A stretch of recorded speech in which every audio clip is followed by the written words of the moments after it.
Went out and captured the NBA title. Now, as they prepare to defend that crown, there's only one thing on their minds. Are you ready for some football? The Philadelphia Eagles quarterback is a gridiron magician, a master of illusion, a practitioner of sleight of hand. Your eyes may see, but they won't believe. Tonight, you'll be watching the greatest escape artist in the NFL. His ability to frustrate opposing pass rushers with his elusiveness has made him one of the most dynamic and entertaining performers in the game today. He is the NFL's all-time rushing leader among quarterbacks. He is Randall Cunningham. If I can escape out of a straitjacket, if I can escape out of a pocket, it's all the same thing. It's showmanship. And I think that people like Deion Sanders, myself, so we have a little bit of flash to us. But if that's what the fans enjoy, escaping or whatever it takes is what it's all about. Also in Randall's bag of tricks is levitation. He possesses the ability to raise his body to unthinkable heights, often elevating his entire team to victory in the process. I'll go up, try to get about 20 yards, step out of bounds, jump over somebody's head, do whatever it takes to win. That's just my style, and I love it. And I'm going to continue playing like that. Randall Cunningham's magic act will be on display tonight as the Eagles take on the Houston Oilers on ABC's Monday Night Football.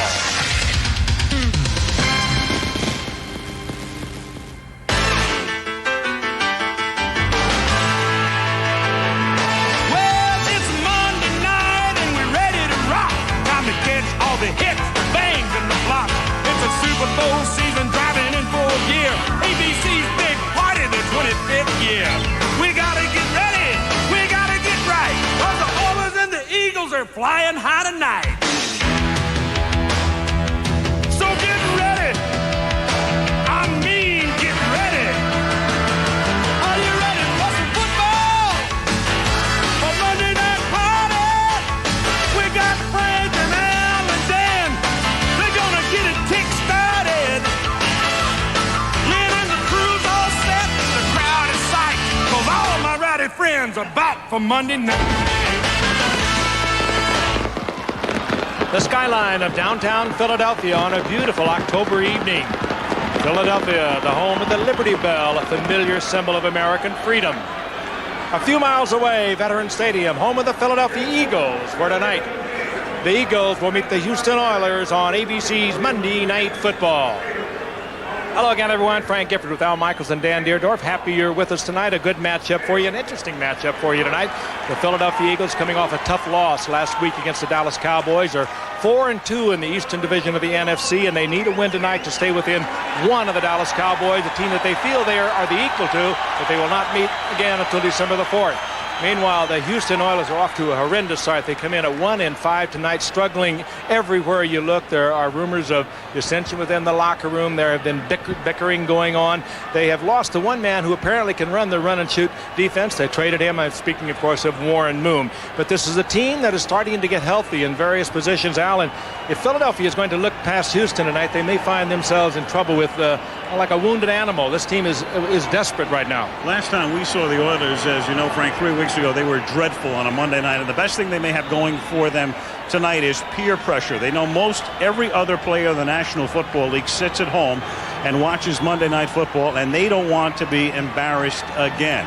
Now, the problem is, at the moment, they're just not a very good football team. Defensively, they've been playing okay, but offensively, they have been terrible.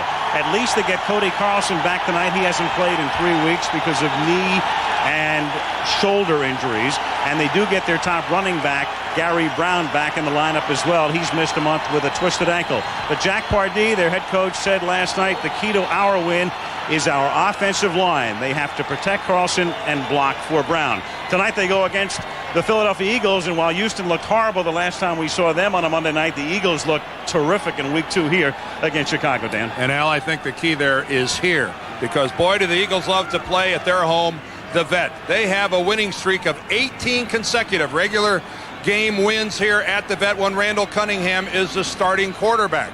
Also on Monday night, they have won 8 consecutive Monday night games here at home. This goes all the way back to the Carter administration. Now, on the heels of that, it sounds a little strange to say that if they're to extend those streaks, Randall Cunningham is going to have to bounce back. He had a really poor game last week down in Dallas, that 24-13 loss, 4 interceptions and a fumble. Now, Randall talked in our open about the love of escaping. Well, he's going to get that chance tonight. Jeff Fisher's Houston Oiler defense will blitz him 35 or 40 times tonight. Randall Cunningham on the move. That's entertainment. And the Philadelphia Eagles and Randall Cunningham will get the ball right off the bat as they have won the toss, and Al Del Greco has just 1 touchback this season, and that's a familiar story. A huge difference in 1994, moving the spot of the kickoff back to the 30-yard line. Jeff Seidner and Vaughn Hebron are back to receive on a beautiful night in Philly. Here we go. Hebron will gather in the kick at the 7-yard line.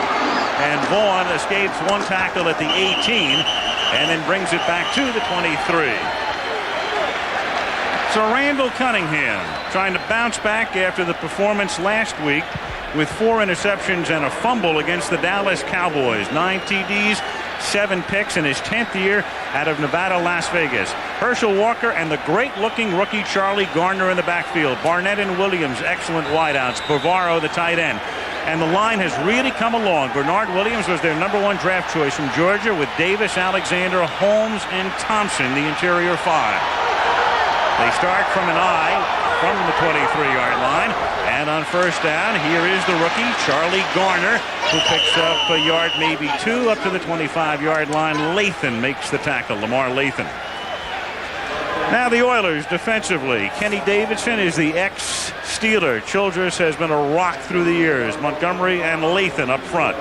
The linebackers, Robinson, the unheralded Al Smith, steady and solid in the middle, and the hard-hitting Barrow. Dishman and Lewis are the corners. Bishop and Robertson are the safeties. Bubba McDowell still out of the lineup. Bishop takes his spot. Bubba back next week in all likelihood. 2nd and 8. Fred Barnett in motion. Cunningham to throw, but everybody's covered, so Randall takes off, seeks a first down, and comes close. He's out of bounds after a pickup of close to 8 at the 33-yard line, forced out by Davidson and Robinson. A little shy of the first as they spotted at the 32-yard line. It'll be 3rd and 1. One thing we can certainly look for tonight as we take a look again at Randall Cunningham, still willing, even after those 2 almost career-ending injuries, to take off and fly for the first down. Yes, he squirts and tries to get it. He doesn't get it, but we started to say a moment ago, whenever we see Charlie Garner in, the rookie you talked about, we are going to see a running play by Philadelphia, and apparently they're a little late getting the play in. They're running out of time, and they have to burn a timeout. So the Eagles have to stop the clock just 1 minute and 14 into the game.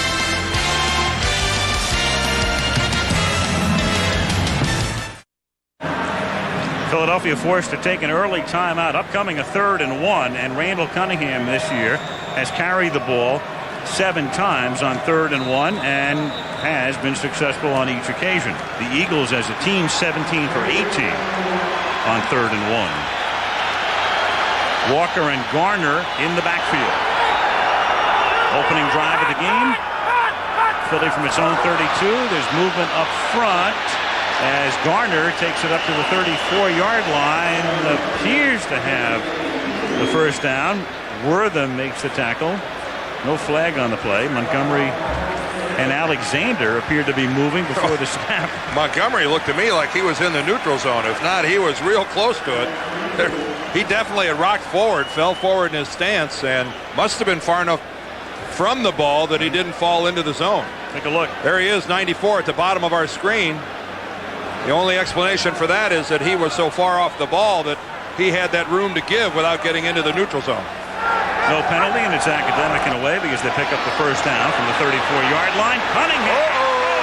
The catch is made by Barnett, who's loose on the sideline. And Barnett is out of bounds back at the 31-yard line, and there's a flag down in the offensive backfield. And this has every indication of coming back. That's the old hold flag. The linemen don't like to move if they don't have to, and when they stay in one place, it's a pretty good indication of plays coming back. Gary Lane is the referee. It will be holding against the Eagles. Bernard Williams. And holding offense Number 74, 10-yard penalty, still first down. Well, that's their very talented number 1 draft choice playing left tackle. His normal matchup is with Lamar Lathan, and there it is, number 57's Lathan. There's our look. Oh, actually, it's the hit by the back who actually knocks Lathan down. Herschel Walker was really doing a nice job on the pass protection. That was more appearance than it was actually the hold. Negates a 36-yard gain, makes it 1st and 20 from the 24-yard line. And this is Garner with a huge hole through the middle behind a block from Herschel Walker, taking it out to the 32-yard line. Little Charlie Garner, if you have not watched him, he is something extraordinary. The rookie out of Tennessee, 5'9", 181 pounds, plays a lot bigger than that. He will not be in the ball game when the Eagles are going to pass the football. They do not want him in there because, as Dan pointed out, the Houston Oilers blitz about 30% of the time. He is not big enough, strong enough, or perhaps wise enough at this point in his career to pick up the blitz, so they don't want him in there. When he's in there, he's going to run the football. And that's it. He's hurting. He has a damaged rib, but is playing through the pain. It is 2nd down and 12 as Cunningham on a reverse roll simply throws it away. Oh, nice work in the backfield again by Herschel Walker. Picks up the blitz. Michael Barrow was coming in, number 56. Had a line stunt working inside. Montgomery comes around the corner, and Herschel Walker actually ends up getting both guys. Look at Walker. There's the hit on Barrow, and then he goes on through and ends up hitting Al Smith, the linebacker, coming in as well. Boy, that's really nice work by one of the fine blocking backs in the National Football League, Herschel Walker. He's a lot of things. He is. Maybe the most unselfish player in the game. 3rd down and 12. And Randall loses the football, but there to cover up is Broderick Thompson. You're getting a feel right now of a defensive team that has played well for the Houston Oilers. They are very disruptive. Jeff Fisher has done a terrific job easing off the blitz from Buddy Ryan. Let's take a look now. Watch Herschel Walker with another block. That's a KO there. That's Ray Childress that he flattens. But Kenny Davidson is the guy that makes it happen by slapping the ball out of Randall's hands. A good defense on the part of the Oilers. Now Brian Barker in his 2nd week as an Eagle. The former Kansas City Chief sends one down to Ernest Givens, who gets a block and then a 10-yard run back as he brings it back out to the 38. After a 48-yard punt, Houston has it for the first time in the game, 11:22 to go in the first quarter. Cody Carlson gets the start tonight. He was a question mark. He took about half the snaps this week, hasn't played in 3 weeks. Gary Brown is back after a month's absence. Jeffrey, Slaughter, and Givens, the wideouts. Carter, the tight end, and the modified run and shoot. Hopkins, Flannery, Matthews, Norgard, and Williams up front. Norgard starting for the injured Kevin Donnelly. And that offensive line has to do the job tonight. From the 39-yard line, here's Gary Brown. Back after missing a month with a twisted ankle. Takes it up to the 41-yard line. It's a gain of 2. Philly up front with Fuller, Harmon, Townsend, and Burt Grossman getting the start. Then 2 linebackers, Evans and Thomas, because of that modified run and shoot. 5 DBs, McMillan, Allen, the Pro Bowler, Miano, Zordich, and Greg Jackson, the former Giant, who's having a terrific season here. Modified run and shoot. That means that they're playing a tight end. Whether they like it or not, they've got one out there. That's the former Ram, Pat Carter, who's only caught 2 balls all season. 2nd down and 8 from the 41-yard line. The play clock all the way down to 2 as Carlson takes the snap, throws, and the catch is made as Webster Slaughter picks up the first down, taking it to the Eagle 43-yard line. ABC's Monday Night Football is being brought to you by Bud Light. If you want great taste that won't fill you up and never lets you down, make it a Bud Light. Pennzoil, the motor oil that works like liquid ball bearings. And Pontiac and your local Pontiac dealer, we are driving excitement. 2 plays, and Cody Carlson has changed both of them. That time he picked up the man-for-man coverage over on the Eagles' right side, and he reached right on and got the completion of the first down. We saw Bud Carson, the Eagle defensive coordinator, his unit right now, working against the Oilers on a 1st and 10. And Gary Brown, who grew up in Pennsylvania in the town of Williamsport, takes it to the 35-yard line. So a homecoming of sorts for Gary Brown, who really came on last year when Lorenzo White got hurt. And who's lost the last couple of weeks with that sprained ankle has really been felt by the Oilers. Brown, a good all-around back, but you need the big back in the run and shoot offense. If you're going to do the single back, he has got to be a big man. Brown is that, almost 235 pounds, but really nice quickness for that size.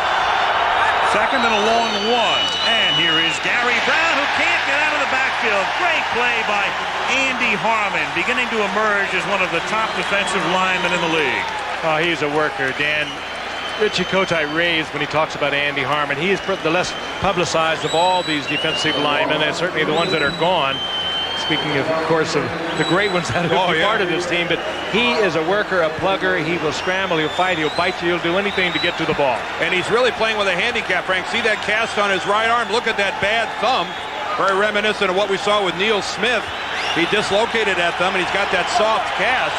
He's got pins in that. Yeah, that thing really hurts against the running game. You can't grab. Didn't seem to hurt him there. It's third down and 5, and Cody Carlson to an open Ernest Givens. He's inside the 10. It'll be first and goal. Greg Jackson with the tackle. Ooh, somehow Greg Jackson got himself tied up with Ernest Givens, and that is not a good matchup. Well, defensively, not the matchup you want. Givens are going against the strong safety, or the free safety, Greg Jackson. Jackson, not a good man coverage. There's another matchup up front, Frank, that isn't working right now for Philadelphia, and that's attempting to come after Carlson with only 4 guys. I thought they would blitz him a little bit more early. They're coming with 4. They're not getting there, and if you got a banged-up quarterback, you're giving him a lot of time. He's going to complete those passes. I think they're going to have to blitz if they want to damage Carlson. First and goal from just inside the 9. Brown runs into his own man, and then Harmon knocks him down along with Townsend. It was Townsend who really forced the issue that time. As he came across the line, Brown runs into his own guy, and they're all the way back at the 16. Townsend gored Brad Hopkins, the left tackle, and only drove him about 5 yards into the backfield. It's going to be coming at us. Hopkins is 72. There's Townsend, 93. That's not an effective block.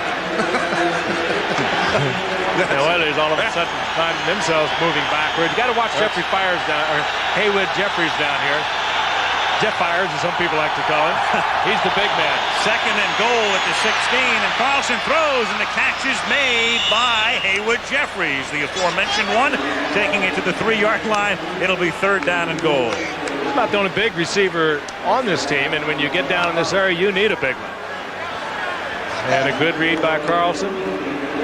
Jeffries breaking underneath, a little drive upfield. You got to respect him going to the corner. That's what he likes to do. This time he brings it across, gets the completion. Third down, working against Eric Allen, one of the better defensive cornerbacks in the league, that Jeffries was open. Kevin Gilbride calling the play. Third and goal, 6.5 to go in the first quarter with no score. This is the 8th play of the drive. The play fake, the throw is too high, intended for Givens. He was covered on the play by Mark McMillan. The Oilers bogged down, and they'll settle for a Del Greco field goal attempt. And Jack Pardee has to be a little frustrated here, as they had moved the ball to a first and goal and have to settle for a 3-point effort. Well, this used to be their problem a couple of years ago, and everybody complained about this offense. You get inside the 5, you can't get it into the end zone. They've been going pretty much with a tight end tonight, and they're still not getting it in. A break for Philadelphia, and I say a break because you're right. They're not getting any pressure at all on Carlson. Well, if that pass was a little lower, I think Evans blocks it. If it's a little high, like he had to throw it, it's an incompletion. It's a 21-yard field goal for Del Greco. It's the first time the Eagles this season have given up any points on the opening drive of a game. 6:28 to go in the first. 3-0. The Oilers have a rare lead, as they have been outscored in the first half thus far this season, 91-30. And I think through the first 3 quarters, it's like 111-30. It's a bunch. It's embarrassing how bad it is. Del Greco to kick off. Seidner and Hebron back to receive. Hebron from the 12-yard line, and he gives the ball to Seidner, coming back the other way, and he takes it out to the 28-yard line. A little razzle-dazzle, but the Oilers are there with the coverage. And let's get our first report from the sidelines and Lynn Swan. Thank you, Al. If Herschel Walker looks a little different to you, it's because he's wearing a different set of shoulder pads. He's got about 4. He's wearing his very lightest pair. Herschel has had chronic shoulder problems ever since he left Georgia, where he dislocated his shoulder, didn't want to have it operated on until his second year in the USFL. It's always bothered him off and on. He said right now it's feeling extraordinarily strong. He's looking ready to play and use that shoulder in tonight's ball game. Al? Last week they used him exclusively as a receiver. He did not carry the ball at all as Garner picks up maybe a yard or a fraction thereof up to the 28-yard line. Lane Bishop in on the tackle. And you know somebody's hurt. And probably Lee Thompson looked over toward the sideline. Somebody's shaken up. Yeah, the players hear it. Somebody is at the bottom of that pile. Mark Bavaro looked like he was one of the guys caught in a really tough spot. It looked like somebody was on his legs and he was being pushed over backwards. It's what the Eagles were reacting to because one of the Oilers. All right, there's number 84. Yeah, right there. He's got his legs pinned underneath him, and look at that. He got himself in a bad spot. He got out of it. Boy, not only did he get out of it, he's staying in the game. Yeah. Well, nobody ever accused Mark Bavaro of not being a tough guy. 2nd and 9. Cunningham over the middle, and the catch is made up at the 28-yard line. Calvin Williams hauling it in for a minimal gain. Oh, and Al Smith's starting to get a little fired up. He's on top of Williams, and then he starts talking to Bernard Williams.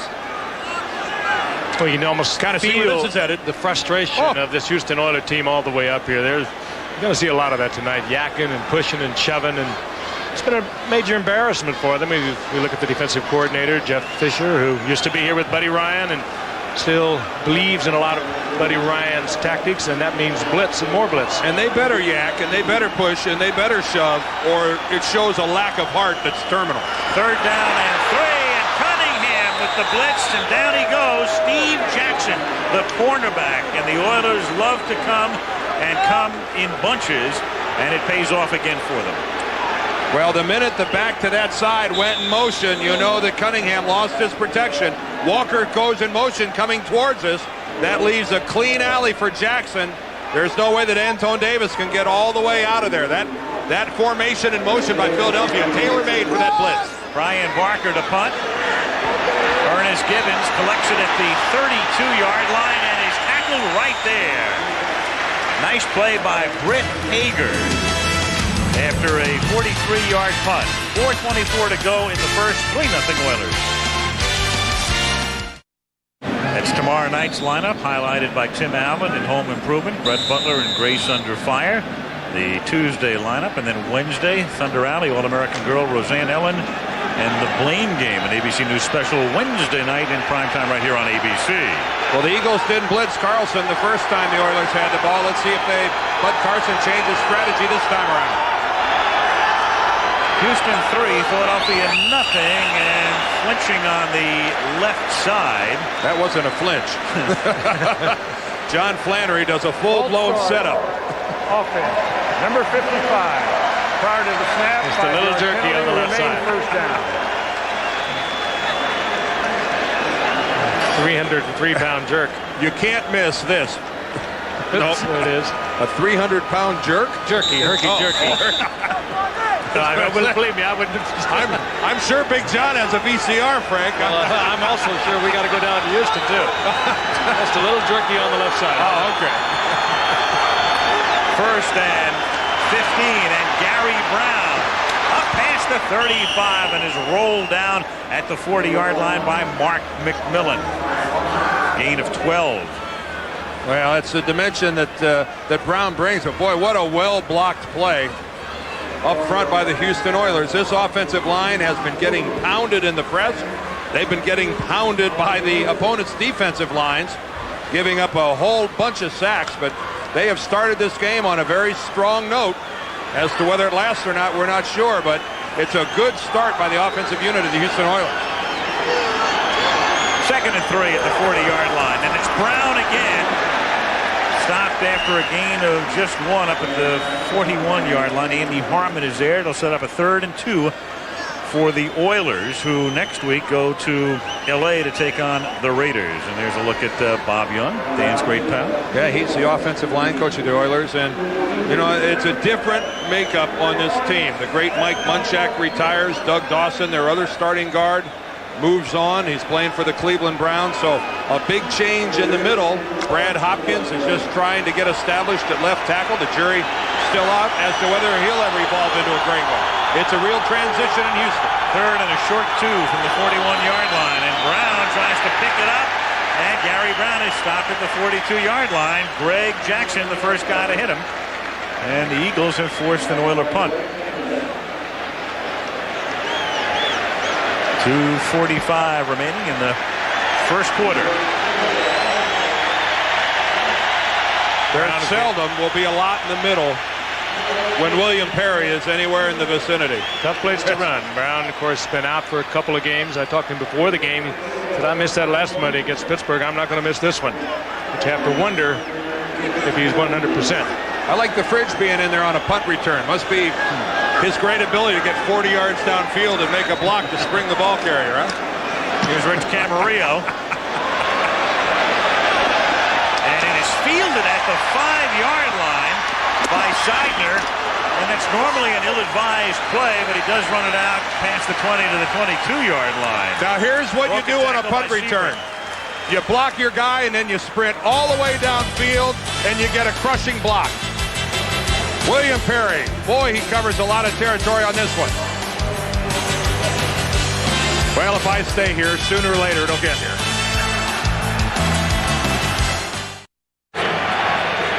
Goodyear Blimp Spirit from Akron has come in to provide these scenics. Veterans Stadium in Philadelphia. We just saw a 53-yard Rich Camarillo punt and a 17-yard run back by Jeff Seidner. Total yards in the game thus far, 72 for the Oilers and just 9 for the Eagles, minus 11 in passing. Minus is only good in golf. Yeah. Eagles down 3-0. They have it at the 22-yard line. Cunningham throws. Barnett makes the catch, and Arkansas Fred is ridden out of bounds up at the 32-yard line, very close to a first down. Chris Dishman with the coverage. Boy, talk about a guy who wants to get back into the swing of things. It's Fred Barnett. Really feels that he's been underutilized. Even doesn't, thinks that Randall doesn't look at him as much as he should. This man has speed. This guy has hands. He has instincts. We've already documented how he's battled back from a terrible knee injury. This is a guy, I think, Frank, ready to explode. Randall also got used to going to Calvin Williams a year ago when Barnett was out for those 12 games, and get a little rhythm with the receiver, and didn't work that much in training camp, and every time he comes out on the field, he's playing a little better. You have to admire just coming back from a full knee reconstruction in that position of wide receiver. It's quite an achievement. I guess Lester Holmes, the starting right guard of the Eagles, has gone to their locker room to have x-rays taken of his right hand. Joe Panos is in the lineup now, taking his place, the rookie from Wisconsin. So a step up here for the rookie. First down, Philadelphia from the 32-yard line. They ride Lathan out of the play on the left side, and then Cunningham looks for Williams, who looks for a flag and doesn't get one. Second down. Rich Kotite took over after Buddy Ryan was fired following the 1990 season. So Rich, his team is now 4-2. And he's a guy who has his backers and his detractors, and what he also has is a new owner as well, Jeffrey Lurie, who has purchased the team. But so far, so good. First down from the 32-yard line, and there's a whistle before the snap. Gary Lane, the referee. Lane, a former backup quarterback with the Giants and the Lions. False start. Offense. Number 78. Prior to the snap, 5-yard penalty. Still second down. Anton Davis. Giants and Browns for Gary Lane, a backup quarterback. And there another look at Andy Harmon. Since 91, and that's the year Richie Kotite took over. Here's a guy who takes as much heat as any coach in the league, and yet the Eagles have the 6th best record of the 28 teams since Oh, yeah. Been here and been able to stay on top. I think he's done a superb job, and I'll tell you for sure he is respected all around the league. How about the number of those games without this guy? Second down and 15, and the catch is made by Mark Bavaro. Tackled at the 41-yard line, a little short of the first down. It's a 14-yard pickup. One of those rare times that the Eagles go to the tight end. Mark Bavaro used to be in big numbers with the Giants and later with Cleveland and even here, but he has been primarily a blocker, and he doesn't complain about much of anything. He doesn't talk very much, but you get the sense that he would like to be used this way much more by the Eagles. But they got the two outside receivers, and that's where Randall likes to go. After the knee surgery that he had, I never would have guessed that Mark Bavaro would still be playing this game today. Third down and 1 from the 41-yard line, and Charlie Garner tunnels his way out to the 45-yard line, and an Eagle first down, and there is the new owner of the team. Jeffrey Lurie will chat with him at halftime along with Harry Gamble. Lurie buying the team for the princely sum of $185 million. And that is a princely sum. That's a king's ransom. higher Downtown Philadelphia. Higher than my credit card limit. First down at the 45. Which he says, I'm going to throw on first down. He has done it a couple times, but he's not been consistent with it. Cunningham throwing and incomplete. Calvin Williams trying to make the catch over his shoulder.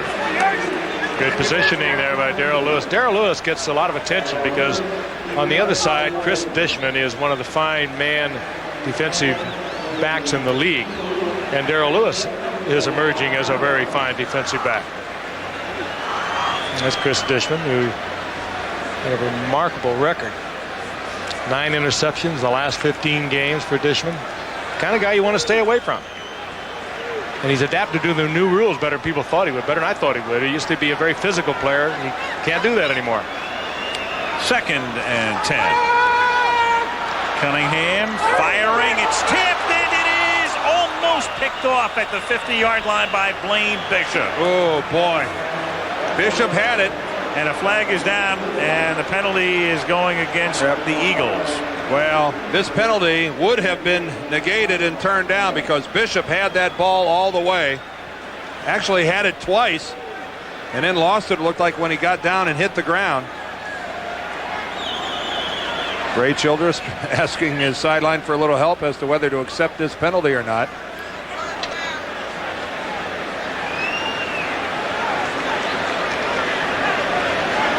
Bishop played well, replacing Bubba McDowell several weeks ago, and as Dan pointed out, he had it a couple of times and just couldn't quite hold on to him when he crashed to the surface there. That was a second down and 10. Holding offense. Number 74, 10-yard penalty, remains second down. It would have brought up 3rd and 10. Mm-hmm. They opt for 2nd and 20. I think you trade a down for 10 yards. I agree with you. If it's 5 yards, I think you bring up a 3rd and 10 rather than 2nd 15. There you take a look at Bernard Williams. Not a stat that you really dream about having affixed to your name. Well, he leads the league in penalties, in individual penalties. That's the 10th time he's been flagged. And we've got another flag here. I don't think that was, if it was any consolation, it wasn't Williams. False start, offense. Number 76, prior to the snap, 5-yard penalty, remains second down. That's his counterpart at right tackle, Broderick Thompson. And we're having a tough time closing out this first quarter. It's a lot of pressure on the defensive linemen. This 46 defense that they often line up, that was just movement by Kenny Davidson, and it brought Thompson out of his stance. But there's no excuse for that here at home. The crowd noise isn't a factor. You're playing in your own house. It is 2nd and 25. And Cunningham going deep. He hits Barnett. And Barnett has the ball taken away at the 17 by Chris Dishman. And the first quarter ends on a wild play. It's not over yet. Takes it back to the 48-yard line. Oh, my gosh. What a great play by Dishman. What a great read by Randall Cunningham. a perfect pass, and we talked about Dishman, one of the best there is in the business. He took the risk of giving up a touchdown here as he goes in and goes for the ball instead of the tackle, and he pulls it off. End of the first. Monday Night Football back with the second quarter after this message and a word from our ABC station.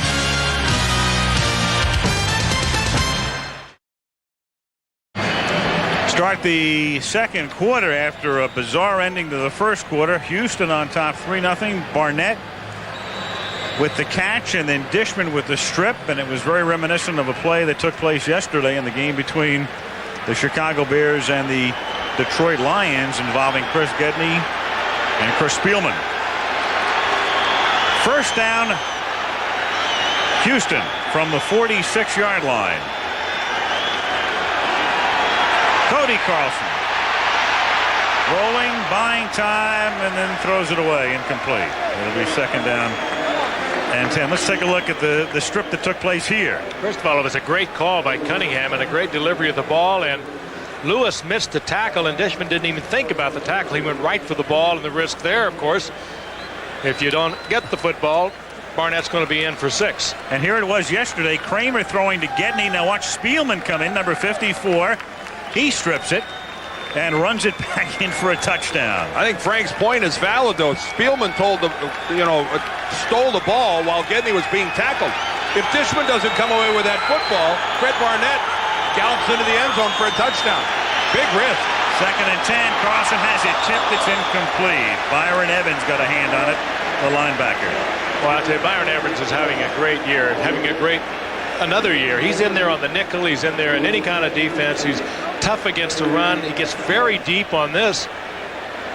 Good technique, getting back, looking into the eyes of the quarterback, Cody Carlson. Slaughter thought he was open, but Evans went up and got a hand on it. We saw him earlier saving a touchdown in the end zone on a shot that looked like Carlson could get it to Gibbons, and Evans was right up there making him throw it high. Third down and 10 at the 46-yard line. Carlson out of the shotgun, and then he calls a timeout after taking a look at the Eagle defensive alignment. So 10 seconds into the second quarter, the Oilers leading 3-0.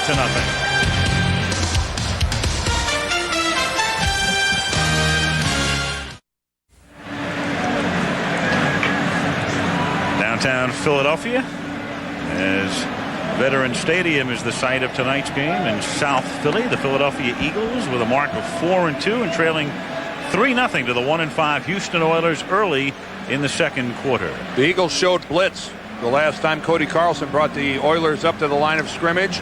He didn't like the look and took the timeout. We'll see what Bud Carson does with it now. They got 4 defensive linemen in the game, 1 linebacker and Byron Evans, and 6 defensive backs. Oilers go to their 4 receiver spread, 1 back, and we'll see what Bud has in store for Cody, but they haven't really blitzed him yet. Third and 10 from the 46-yard line.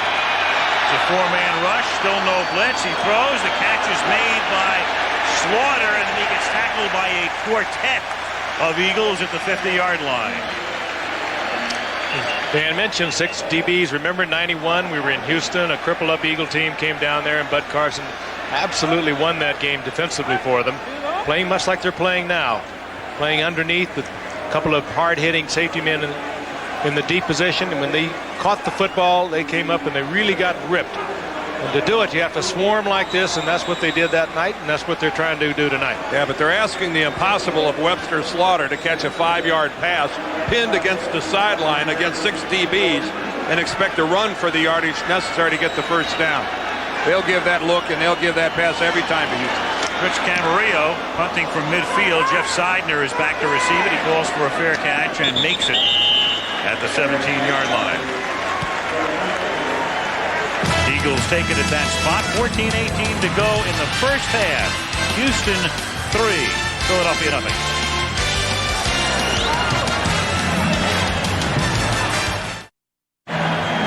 In Philadelphia, Al Michaels, Frank Gifford, and Dan Dierdorf. Lynn Swann working the sidelines. Eagles have it at their own 18-yard line. Houston leading 3-0. 42 seconds into the second quarter. Walker in motion. Garner, the Tennessee rookie, with a little straight arm action and then steps out of bounds. Funny thing about Garner, he plays at Tennessee, but Heath Schuler gets most of the publicity, and Charlie is the one who's emerged right now. ABC's Monday Night Football is being brought to you by Coca-Cola Classic, the official soft drink of the NFL. Eagle, test drive an Eagle Vision at your local Eagle dealer. And Bud Light, if you want great taste that won't fill you up and never lets you down, make it a Bud Light. So Charlie Garner emerging, Heath Schuler meanwhile on the bench, and Gus Frerotte came off the bench yesterday, and what a performance he turned in, the rookie from Tulsa, to lead Washington to its victory over Indianapolis. 2nd and 6, here's Garner. Minimal gain, it'll set up a 3rd down at about 5 at the 22. The thing about Charlie Garner, he was designed for this kind of a defense. You get a 46, which basically is an 8-man front. If you can pop through there, somebody like a Charlie Garner, you're going to get some big yardage. You're going to go a long way. He comes out now because, as I mentioned earlier, he's not going to be in there on a pass play. He's not big in the patterns, and he's not good at picking up the blitz. So he'll be on the sidelines in this passing situation. I think a graphic, a good illustration of his explosiveness. 3rd and a long 5 from the 22. Randall gets sacked. Back at the 15-yard line, Lamar Lathan, the first guy to make contact with him. Well, he's been a fine experiment that proved successful for Houston, moving from a linebacker to defensive right end. Not all that big at 250, but really quick. The education of Bernard Williams continues there at left tackle, number 74. He bites on just a little inside feint by Lamar Lathan, and then Lamar with that speed goes back outside. Williams can't recover. Brian Barker. Taken by one of the up men at the 44-yard line. That's Chris Dishman, who goes back to field it, and he's able to hold on before he's tackled at the 44.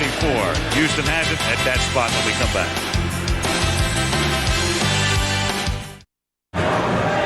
This was really fortunate for the Houston Oilers. This ball hits Chris Dishman, number 28. You see it come right off his chest. Otis Smith has it, and then Dishman takes it away from it. That was a very fortunate break for the Houston Oilers, that ball came back in a position where Dishman could wrestle it away again from Otis Smith. Boy, we've seen some strange wrestling with the pigskin in the start of this ball game tonight. Dishman in the middle of all of the action again. Here's a draw. Brown swings to the outside, and William Thomas rides him out of bounds after a 2-yard pickup. Only 2 yards on that. And Thomas got caught inside, but he has great recovery. Not all that big, 218 pounds, but he is so swift. I think Gary Brown thought he was going to get to the outside, but you won't do that against William Thomas. Watch this. Thomas, the linebacker over on the right side. He just seems to make things happen for Philadelphia. That's a fine play. 2nd and 8, Oilers at the 45. 12 and a half to go in the first half. Houston on top, 3-0.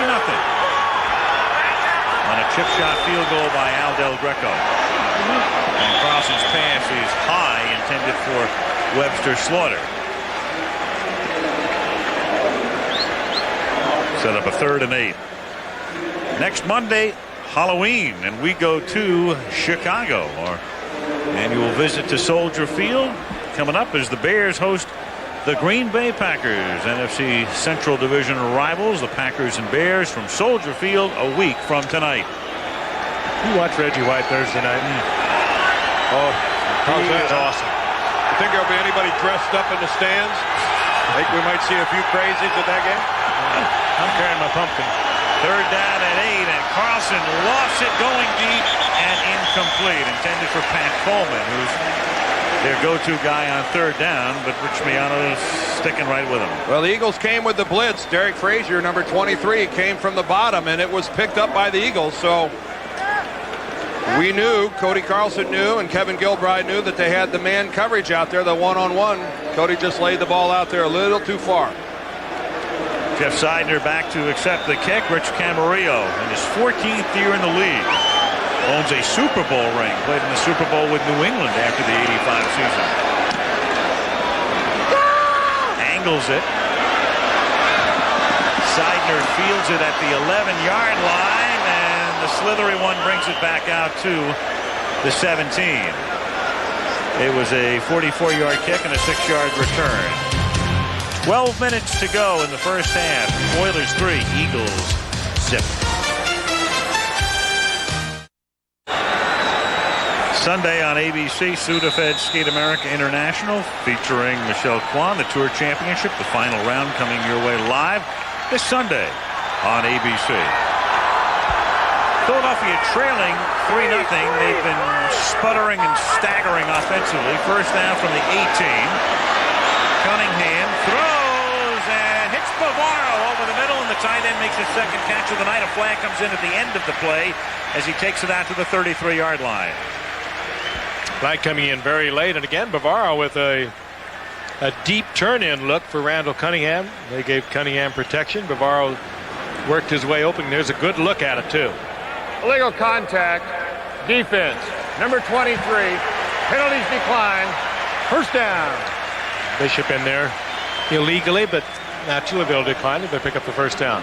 Yeah, I could see why a guy would want to have a little illegal contact on Bavaro. As big and as strong as he is, for a guy who weighs under 200 pounds, trying to tackle this guy downfield, you can see that contact well after they've traveled 5 yards playing Bishop. It didn't even faze Bavaro. Marcus Robertson finally in on it, but too late. Gain of 15, first down, and Bavaro again, his new favorite target, up to the 42-yard line, a little short of the first down. Martin only had 9 receptions coming into tonight's game, and I was talking to him earlier about he says as much as he would ever say about anything, and I don't do much around here. Two good outside receivers, but you knew he was unhappy with the number of receptions. And now, twice in a row, they go to him, gets the first down. His knack of moving off a defender. Bishop playing him very close, but he's able to slide with that big body and get free. A little shy of the first down. A second down and a long one up at the 42. Garner. Ooh, nothing is there. Nice play by Lathan, fighting off Bernard Williams and making the tackle back of the line of scrimmage.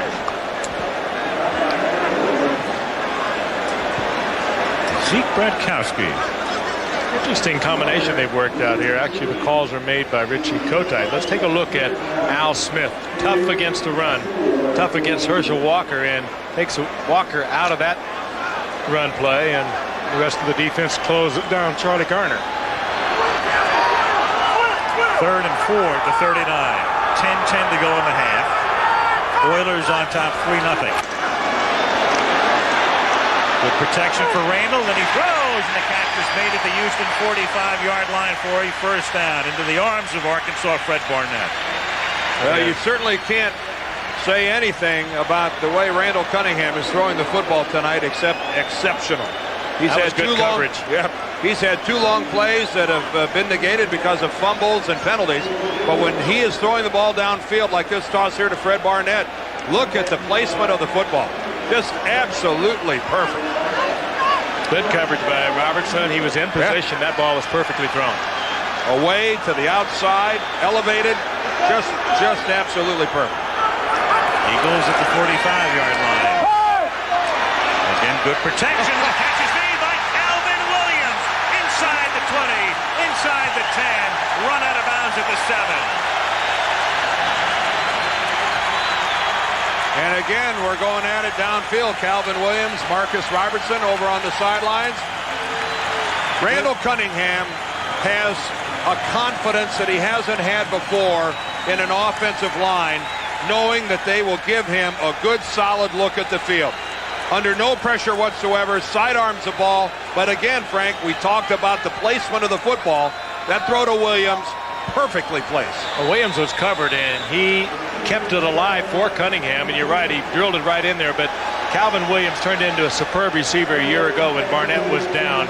He became very reliable a year ago, and that time he was covered well, broke to the inside, saw that he was covered, broke it to the outside, and Cunningham knew that he was going to be there. All the confidence in the world in him, and he delivered it. 37-yard gain, first and goal.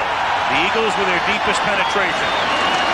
Williams was the man in motion. Cunningham looks that way, then throws it out of the end zone. Second and goal. Well, that ball didn't float on Randall. He just threw that one away. He dumped that baby where nobody could get it. And that's a smart play by a veteran quarterback. It's first down. You're at the 7-yard line. Don't force it. Don't force it. Don't do anything foolish. You got a couple more whacks at it. It's hard to say the unique way that the Eagles call the plays. Richie Kotite, the head coach, calls the plays. He gives them to the offensive coordinator, Zeke Bratkowski. He calls the play. There's Bratkowski on the left, Kotite on the right. Bratkowski is actually calling the play to Cunningham. And I think a little slowly this time. Too slowly. The Eagles are forced to take their second timeout of the half. 8:43 to the half.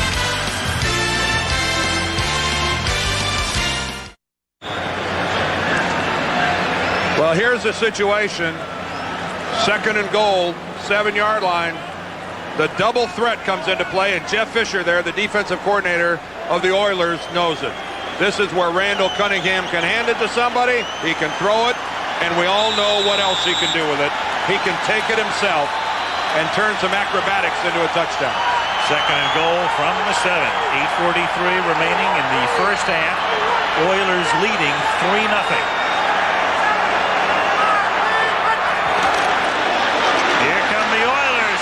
Goes Randall. It's an incomplete pass. His arm was coming forward. Blaine Bishop on the safety blitz. And Montgomery can slow down. He's not going anywhere. There's nobody that Fisher didn't send on that blitz. Not enough Philadelphia bodies to account for him. And give that to Randall Cunningham. He saved the loss, saved the fumble. He knew he had no way of throwing the football, yet he got that arm in motion. The veteran quarterbacks will do this. He sensed it right there. He makes it look like he's got the arm in motion. And very close. It's close enough that he gets the call. Is the hand moving? They say it is. That was a fumble. That was a fumble. Yep, I don't believe it. I don't believe it started forward yet. No. Timeout, Houston.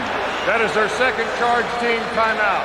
It's 3rd down and goal, and you heard Gary Lane calling a timeout charge to the Oilers, their second. So each team has just one remaining with a lot of time to the half. 8:40. I think what saved Randall and the Eagles there was that he gave the body motion that looked like he was going to throw a pass. The body motion, even though he was going backwards, the turning, the pivoting of at the waist was making it look like he was throwing the football.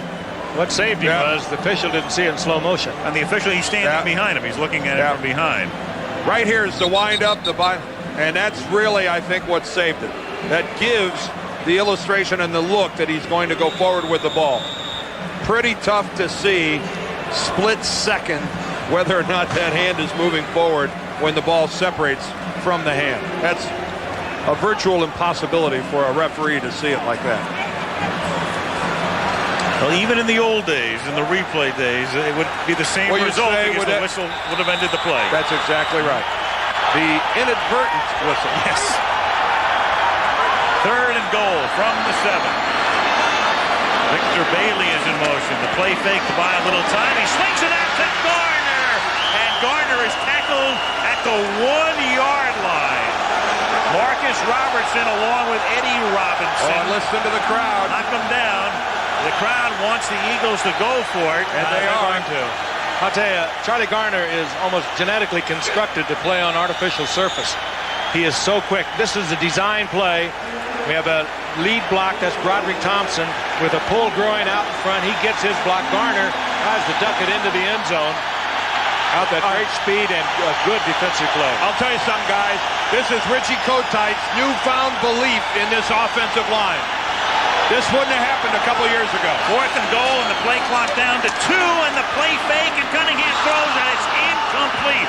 Good coverage by the secondary. Bishop stayed back, stayed with his man, and they give it up at the 1-yard line. Well, maybe he doesn't believe in him that much. He puts it in the air, surprisingly. They had Brian O'Neill in the game, a rookie from Penn State, and he was the intended receiver. Well, you got 2 big backs, James Joseph and Herschel Walker on your roster. A huge offensive line that is much bigger than their Oiler counterparts. Yet they put the ball in the air just off the fingertips. Just off the fingertips of O'Neill. Boy, and Mike Teeter was the one that saved that for the Oilers. So Houston at the 1-yard line. Teeter just could not let that receiver get inside. 8:06 to go. First half. Here comes the blitz. And it's Gary Brown to give them breathing room. Out to the 7. It's a gain of 6. He's tackled by Mark McMillan.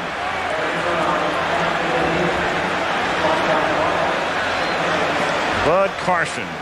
Remember, Bud was the head coach for a couple of years with the Cleveland Browns. He's as good as they come as a defensive coordinator. You think of the great ones over the years, Bill Arnsparger with San Diego, and right there with him is this guy, Bud Carson. Did wonders with the Steelers. The defensive coordinator for a couple of Super Bowls with the Rams, with the Jets, and has done wonders here in Philadelphia. You know you're a good coach when your name goes on the young coaches, when it goes on his list of guys he works for, when it's on his resume that I tutored under Bud Carson. Then you know you've made it, and Carson's made it. Kevin Gilbride very upset because Houston has burned its last timeout. So the Oilers have taken all of their timeouts. The Eagles have taken 2 of their timeouts, and we still have 7:22 remaining in the first half. Are you trying to intimate that that's not very good clock management by both of these clubs? I don't think Mr. Gilbride is real happy about it. No. It's interesting. We got a run and shoot offense, and we have Randall Cunningham. Mr. Offense himself, and we have 3 points on the board in a quarter and a half. Well played defensively, I would say. Huh? Yes. Aided by some big plays that keep getting called back, or guys who have the ball taken away from them. Team starting the season 1-5, as is the case right now with the Oilers after winning 12 the previous year. The Giants in '87, that was the strike year, and you saw Detroit. It's a beautiful night here in Philadelphia. Great. Working in shirt sleeves, 60 degrees. You are. Some of us are. How's your tooth, Dan? Dan was a little late getting here. He had to have a tooth put back in that broken jaw from years ago. I know. I was in the old dental chair at 7 o'clock this morning. Thanks, Doxy. 2nd and 4 from the 7. You're still going to get the bill. I know. And it's Brown out to the... Bob Young was telling me how that happened. Matt Blair, you just gave up on the play. There was interception. Matt Blair of the Vikings came down, put a helmet right on your chops. 1977, that was. At what time you May recall? you never have your jaws wired shut. That's the only thing I can say. 6 weeks with no food. 55 pounds. You That's did, what you I lost lost. 55? Yeah. And it was during the course of the season. I kept playing, and I wouldn't wish that on anyone. Thanks for reminding me. 3rd and 1 from the 10-yard line. 6:40 to go in the half. And Brown again, and he has a first down out to the 13-yard line. And what a difference Gary Brown makes. Kevin Gilbride getting his ace running back. And Brown last year taking over for White. 1,000-yard year, playing a little bit more than half the season. Yeah, 8 games. He had nothing going into that 8th game, and he had 1,002 yards. Replaced the man Lorenzo White, who the previous year had 1,200 yards. But in this run and shoot offense, a guy like Gary Brown, we touched on it earlier, is so important. Well, we're seeing a lot of tight end tonight. There it is right now for Houston. From the 13-yard line. Carlson flings one. It's intercepted at the 31 by Eric Allen, who ran 4 back for touchdowns last season. Eric inside the 20, tackled at the 14. He wanted to take that into the end zone so bad. 9 interceptions a year ago, 6 interceptions, 4 of them, as Al said, returned for touchdown. That tied an NFL record. Struggled a little bit, however, defensively at the corner as far this year for the Eagles. Well, he reads this all the way. He's locked up in man coverage, and Cody Carlson is looking that side of the field the entire time. Eric Allen makes his break way before the receiver even does. Haywood Jeffries, by the time he makes his break, is looking at the back of Eric Allen, who's already broken on the football. Allen looked more like the receiver than Jeffries did. Eagles at the 14. Here's Garner behind Walker, taking it down to the 8-yard line. He is so swift. He plants that outside foot, makes the move, and he just explodes. Used to be in the old days that rule number 1, after an interception, somebody took off after the quarterback. It was a free shot on the quarterback, and there it comes. Everybody jumps in line. Leonard Renfro comes over and goes whack. And Cody has been whacked enough this season with that separated left shoulder and a knee injury coming into the game. Here's Garner pounding his way down to the 6. It'll be 3rd down and 2 with 5 minutes to go in the half, and the Oilers on top 3-0.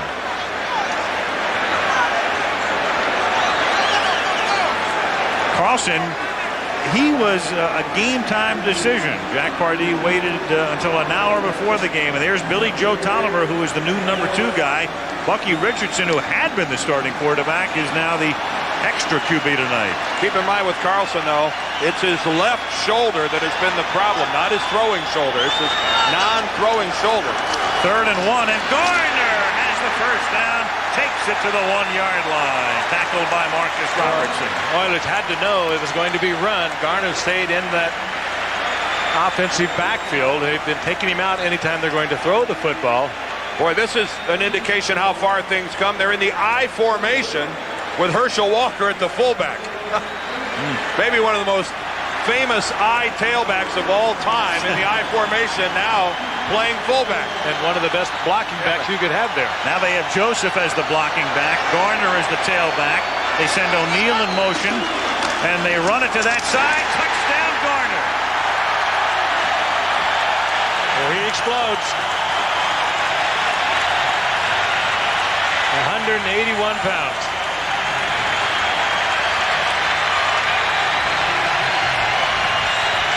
Well, Richie Kotite's Eagles, a prohibitive favorite coming into tonight's game, an 11-point favorite, finally takes the lead here at the 3:52 mark of the first half.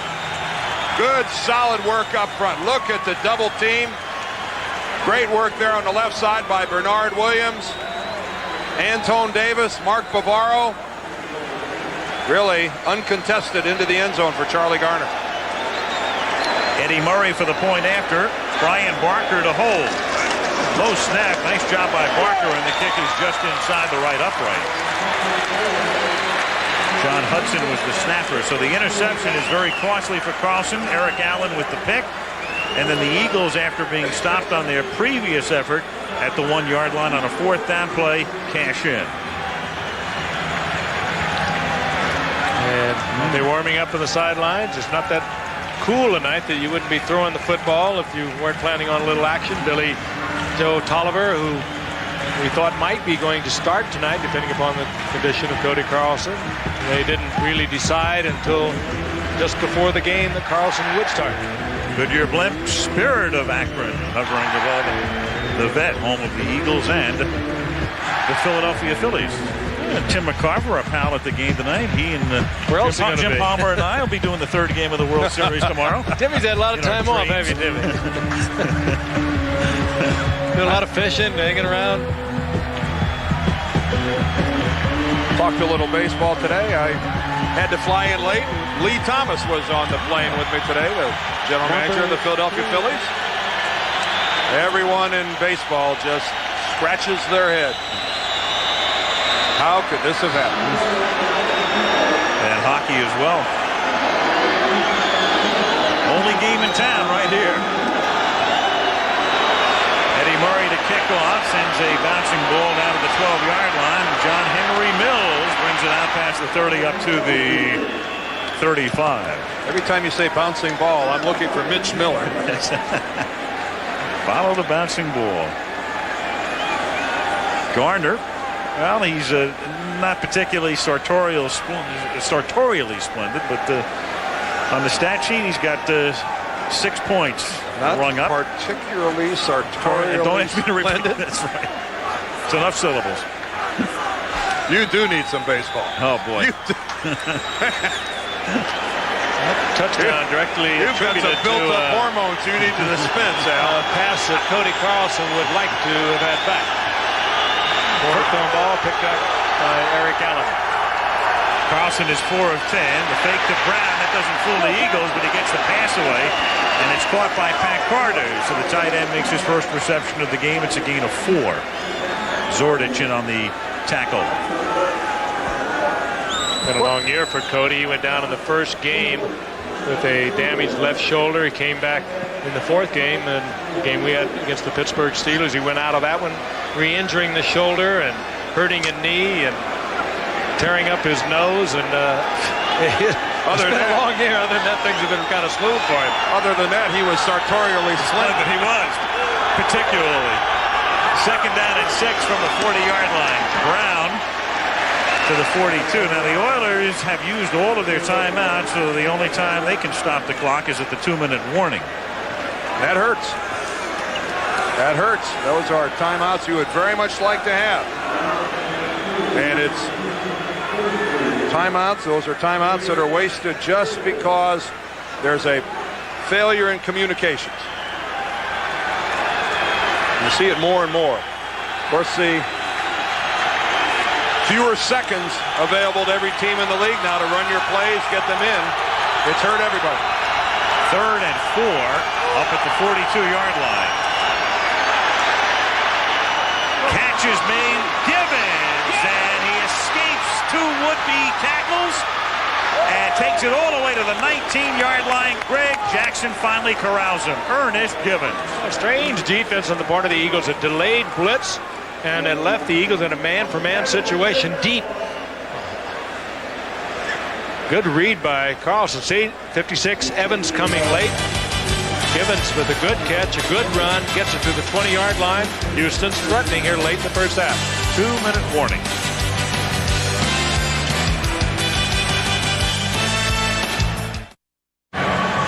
Watch this attempted tackle here on Ernest Gibbons by Derek Frazier. He comes away with his towel off the back. Frazier argued very loudly during that timeout that the ball should have been placed back at the 50-yard line, that Ernest Gibbons was down by the rules of the game that he thought he was playing. To no avail. Flag football. 1st and 10 at the 20. Carson, I'm sure not happy with that. A delayed blitz threw him into a man-for-man. Even then, the tackling was horrendous. Frazier had a good shot at him. If he makes the tackle, it's it's a 5 or 6 yard gain. 2 minutes to the half. 7-3 Eagles. Oilers first down at the 20-yard line. Gary Brown bangs his way down to the 14-yard line. Again, the Oilers do not have a timeout.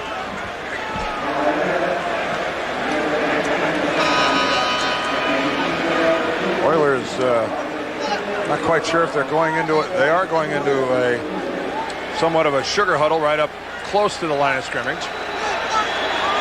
Being pretty methodical about things here. 2nd down and 4. And now they'll hurry. Gary Brown taking it to the 10-yard line, and that's enough for a first down. Good surge here by Gilbride's offensive team. 2 plays, pick up the first down. The clock continues to move, but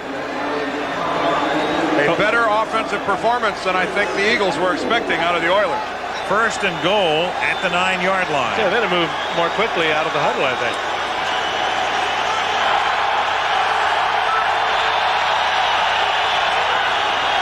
Here's Brown. He takes it to the 6-yard line. They're doing this 4 and 5 yards at a clip, and they have time. 2 more of those. They'll be in the end zone now. Cody doesn't need to hurry all that much here. He does, but the one thing he doesn't want to do is have to burn it down by grounding it. Right, 2nd down and goal from the 7-yard line. Carlson throws, and it's a little high. Incomplete. Intended for Pat Coleman. Oh, and the littlest man on the field with a fine defensive play. 5'7" Mark McMillan. Plays a lot bigger than that. Boy, 3 running plays in a row. They're banging off about 5 yards a whack. I would have maybe been a little more up-tempo at the line of scrimmage, trying to run the play a little bit faster and kept it on the ground. They really had the Eagles back on their heels as far as the running game was concerned. It is 3rd down and goal just inside the 7. 29 seconds remaining in the first half. No tight end and 4 wide. Carlson buys time. Looking, throwing, and it is incomplete. Again intended for Pat Coleman. And it's 4th down. They'll have to settle for a field goal attempt. Well, it's got to be frustrating. Well, I'll tell you, if Cody Carlson didn't have that knee banged up, he walks into the end zone on that particular play. Coverage was all at the back of the end zone. He knew that he couldn't. Had to throw the ball. Good defensive coverage on the part of the defensive secondary. Andy Harmon, the guy there with the late pressure, puts Carlson on the ground. Ooh, and that was a nice play downfield. 25-yard field goal attempt for Del Greco. And he boots it through, so he has accounted for all of the Oilers scoring. And they draw to within 1 with 18 seconds now remaining in the first half. Just wonder if Kevin Gilbride is thinking to himself, I wish I would have kept that ball on the ground. Yep. I know it's second guessing, but at the time it looked like they really had the Eagles rocked back on their heels, slamming it up in there. They get the first down on 2 running plays. They pick up almost 5 yards on the first down play. They had time to run the ball twice more. Coming up at halftime, Brent Musburger with Gus Frerotte, the sudden star now in the nation's capital. A tremendous performance yesterday for the Redskins against Indianapolis. Peter King will be with Brent, and then Jeff Lurie, the new owner of the Eagles, a man who paid $185 million to get his kicks as the owner of a professional football team, will visit with us as well.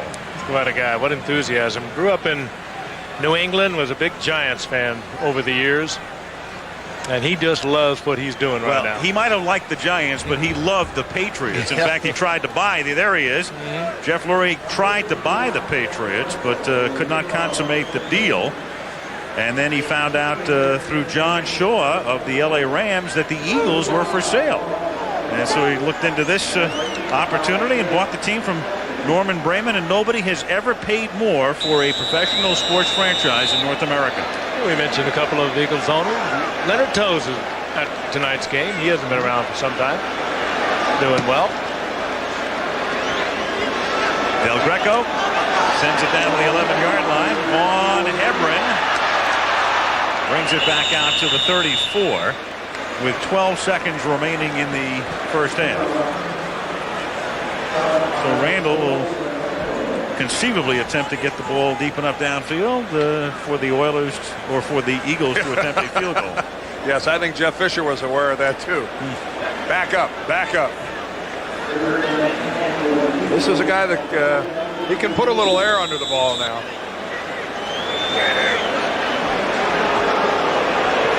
Well, the Eagles aren't. No, the Eagles are going to sit this one out, so to speak.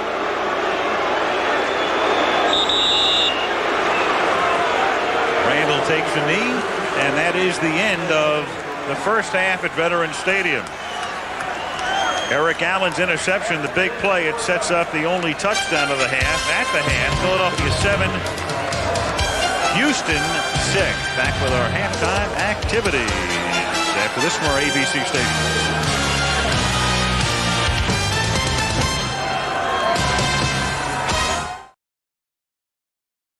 We start the second half.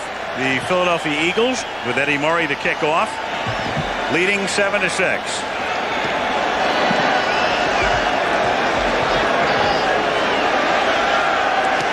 Third quarter underway on a gorgeous fall night in Philadelphia. It's taken at the 10-yard line. Out past the 30, John Henry Mills brings it back out to the 39. And Carlson and the Oilers will take over at that spot after a 29-yard run back. And here are the numbers through the first 30 minutes of action. Turnover for each team, but the Oilers turnover, the interception by Carlson, run back by Eric Allen that put them in good position, converted into a touchdown. Pretty much even all the way down the line. Nobody really running the ball all that effectively. Although Garner has had some pretty good bursts. For the Eagles, Brown as well, but not a great deal of running on the ground. A lot of rushing. Not that there's a lot of running in the air, but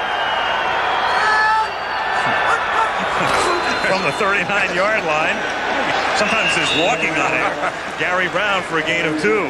Randall Cunningham, the only guy in this game that does a lot of running in the air.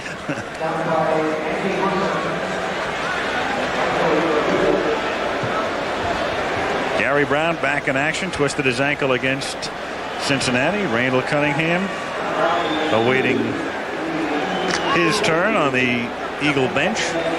That game against Cincinnati, the only win by the Houston Oilers so far here in '94. Second down and 8 from the 41-yard line on a delay. Gary Brown gets ridden down. Nice play by Byron Evans at the line of scrimmage.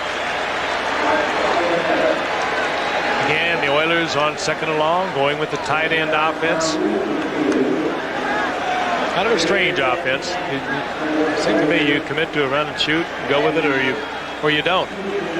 You change it totally, but they're trying to be a little bit of both. Consequently, they're not 100% of either. Third down and 10. Oilers at their own 39. Early third quarter. Philadelphia leading 7-6. And he floats one to Gary Brown. Seeks the first down, gets it. Eric Allen takes him down at the 47 of Philadelphia. That was a good pass by Cody. That blitz was on part of the Eagles. He read it, laid it up right into the arms of Gary Brown. Real soft touch on that. Well, Brown's unaccounted for on that blitz. The Eagles come with 6. Look at all the guys in the middle, and Brown is wide open. And that's the risk you run, and what you're counting on is to give up that first down yardage. You know that the quarterback has to make a good play, and that time Carlson made it. At the 47-yard line. Cody throws, the catch is made, and that's Gary Wellman seeing his first action of the season, hurt during preseason action, and Gary Wellman, who has been on the inactive list, gets back in uniform and makes his first catch of the season. A broken fibula, and it kept him out for a long time. All through training camp, they kept thinking he was going to come back. He just didn't quite come around. Came off the bench and became a starter a year ago. Another one of those smallish types. Got a lot of records out of USC. 5'9", at 175 pounds. Didn't even make it to the preseason games. He broke it in a scrimmage against the Cowboys before the preseason schedule even started. Second down and 7 at the 44-yard line. And Brown with a nice hole through the middle takes it down to the 37, and he's very close to a first down. Greg Jackson makes the tackle. Not supposed to be able to run very effectively against the Eagles up the middle. This one's close enough for a measurement. Gary Lane calls for the chains, but good work up inside by Flannery. Bruce Matthews at center. Norgard substituting for Donnelly at right guard. Good job of controlling Harmon and the Fridge. This offensive line has been maligned all season long. They're doing a good job tonight against a pretty tough Eagles defense. Just a little short. Well, they've had their problems in pass protection. Gave up 28 sacks coming into tonight's game, coming into the weekend. That was the most in the National Football League. Yeah, they're going to have to call for volunteers. They don't improve in that statistic. Volunteers to play quarterback. Well, one of the big things in sacks is also who's at quarterback. And when you've had 3 different quarterbacks playing, like the Oilers have had, they've been on that rotation with Richardson, Carlson, and Tolliver. Unless you're a master at this offense, you're going to get sacked too. Third and a few centimeters, and Cody Carlson pushes his way forward and should have it, and does. First down. I think that would extrapolate 28 sacks through 6 games to about 74 sacks. There's not a whole lot of quarterbacks going to survive that over a season. I like that. Extrapolate. Extrapolate. No sacks tonight, however. That's going to hurt the extrapolation. Yes, it will. Well, I think that's pain that the Oilers are willing to go through. that pulled extrapolation. That's right. You ever have one? Maybe. I don't know. First down at the 36. And the route was cut off as Haywood Jeffries stopped. And Cody Carlson didn't stop. That might have been a pulled extrapolation. Yes, it was. Haywood Jeffries, individual coverage, it was a good read, I think, by Carlson. He had a fly pattern to Jeffries. It was single coverage. Eric Allen, for some reason, Jeffries pulled up. 4 Pro Bowls for Mr. Allen. Kind of 3 Pro Bowls for the man he was covering, Jeffries. Second and 10 at the 37. 10:53 to go in the third. And Gary Brown takes the little dump off. Gets it to the 31-yard line. It'll be third down and 5. 10:40 to go third quarter. Philadelphia leading 7-6. Pretty good looking drive for Houston. Look around Veterans Stadium. The Eagles next week go to Washington, then come back against Arizona and Cleveland. Then they go to Arizona and go to Atlanta. So, not bad, all things considered. In terms of the caliber of competition, a chance for the Eagles to really get rolling. Ninth play of this drive.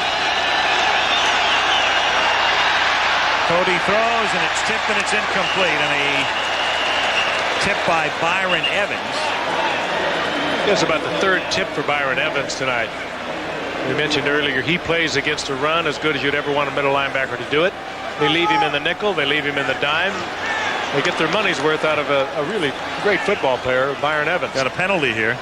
It's against the Eagles, however. There's a flag down, and the penalty is going against the Eagles for holding.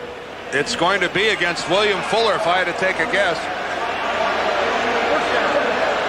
William Fuller, defensive end, certainly grabbed and tackled Gary Brown. In Fuller's defense, he was coming off a spin move and tackled Brown. I think he'd say, and you could maybe justify the argument, how do I know if he has the football or not?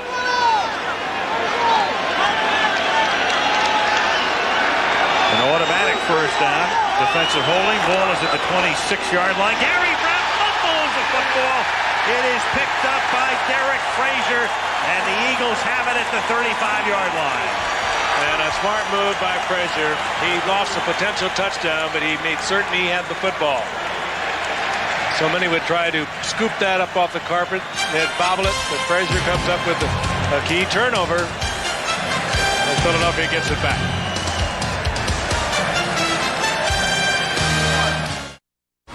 The Packers are hunting. The Bears are the prey. It's a Soldier Field battle, Chicago and Green Bay.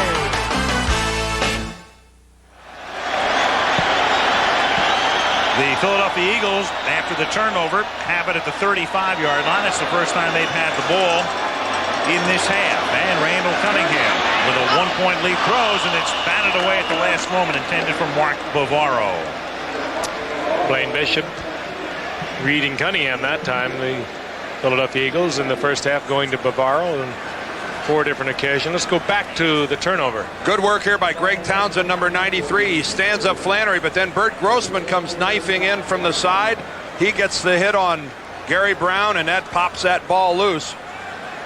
That was good, solid work on the inside there by Townsend and Grossman. Frazier's the guy who was in the right place at the right time, but credit the big guys up front. 2nd and 10, and Herschel Walker picks up a couple. Since Rich Kotite took over, the Eagles have forced more turnovers than any team in the NFL. That's a span that started in 1991. There it is, 2.4 takeaways per game, 2 tonight. And it was Buddy Ryan, of course, who was here for 5 years as the head coach, and the Eagles were noted for forcing turnovers, and they have just kept it up with Kotite. Bud Carson's teams, we might add, too, have been noted for turnovers. Bud Carson has been the man defensively who's been calling the shots for the Eagles since Richie Kotite arrived. 3rd down and 8 at the 30. You get the feeling that the Oilers are showing blitz. Flags are down all over the joint. And Randall thinks it's a free play. It is. And it is intended for Calvin Williams, and the crowd wanted a flag there as well. Glenn Montgomery and Anton Davis with contact before the play. Well, the problem is that it's okay to show blitz, but don't knock your own guy off sides. And that's exactly what happened. The Oilers come up and show blitz and actually knock each other off sides. You got to watch where you're going. Jeff Fisher a little upset, thinking, can't anyone play this game? Multiple fouls, excuse me. Double fouls. Encroachment. Defense, number 94, offsides. We have holding, number 76 on the offense. Penalties, offset. Replay 3rd down. Well, poor Glenn Montgomery, he's just minding his own business down in his stance. There's Montgomery in the middle, number 94. Here comes Michael Barrow. He knocks him off and then tries to pull him back. Broderick Thompson gets called for the hole, number 76, offsetting fouls. So it is third down and 8. And Cunningham fires. Nice catch by Barnett, and Barnett trying to outrun the secondary. Takes it down to the 10-yard line. What a catch by Fred Barnett. In the traffic, full concentration. Fisher, the defensive coordinator, upset. That wasn't all that bad a coverage. A good pass by Cunningham, but super concentration on the part of Barnett. Talk about catching a lightning bolt. That's 29, Darrell Lewis. He's right there. He goes for the ball. Just great concentration by Barnett. And meanwhile, Chris Dishman is hurt, and he's behind the back of the end zone. Look at that grab by Fred Barnett. Lewis didn't have time to make a play on that ball that was thrown with such velocity. Dishman still back behind the end zone, and they'll have to burn a timeout, but they have to have him on his own sideline. Chris Dishman, correct me if I'm wrong, doesn't look like he's even wearing any thigh pads. He's holding his leg. Well, most defensive backs don't now. Well, it's amazing how they... That's an invitation for injury. Can I tell you? Yeah.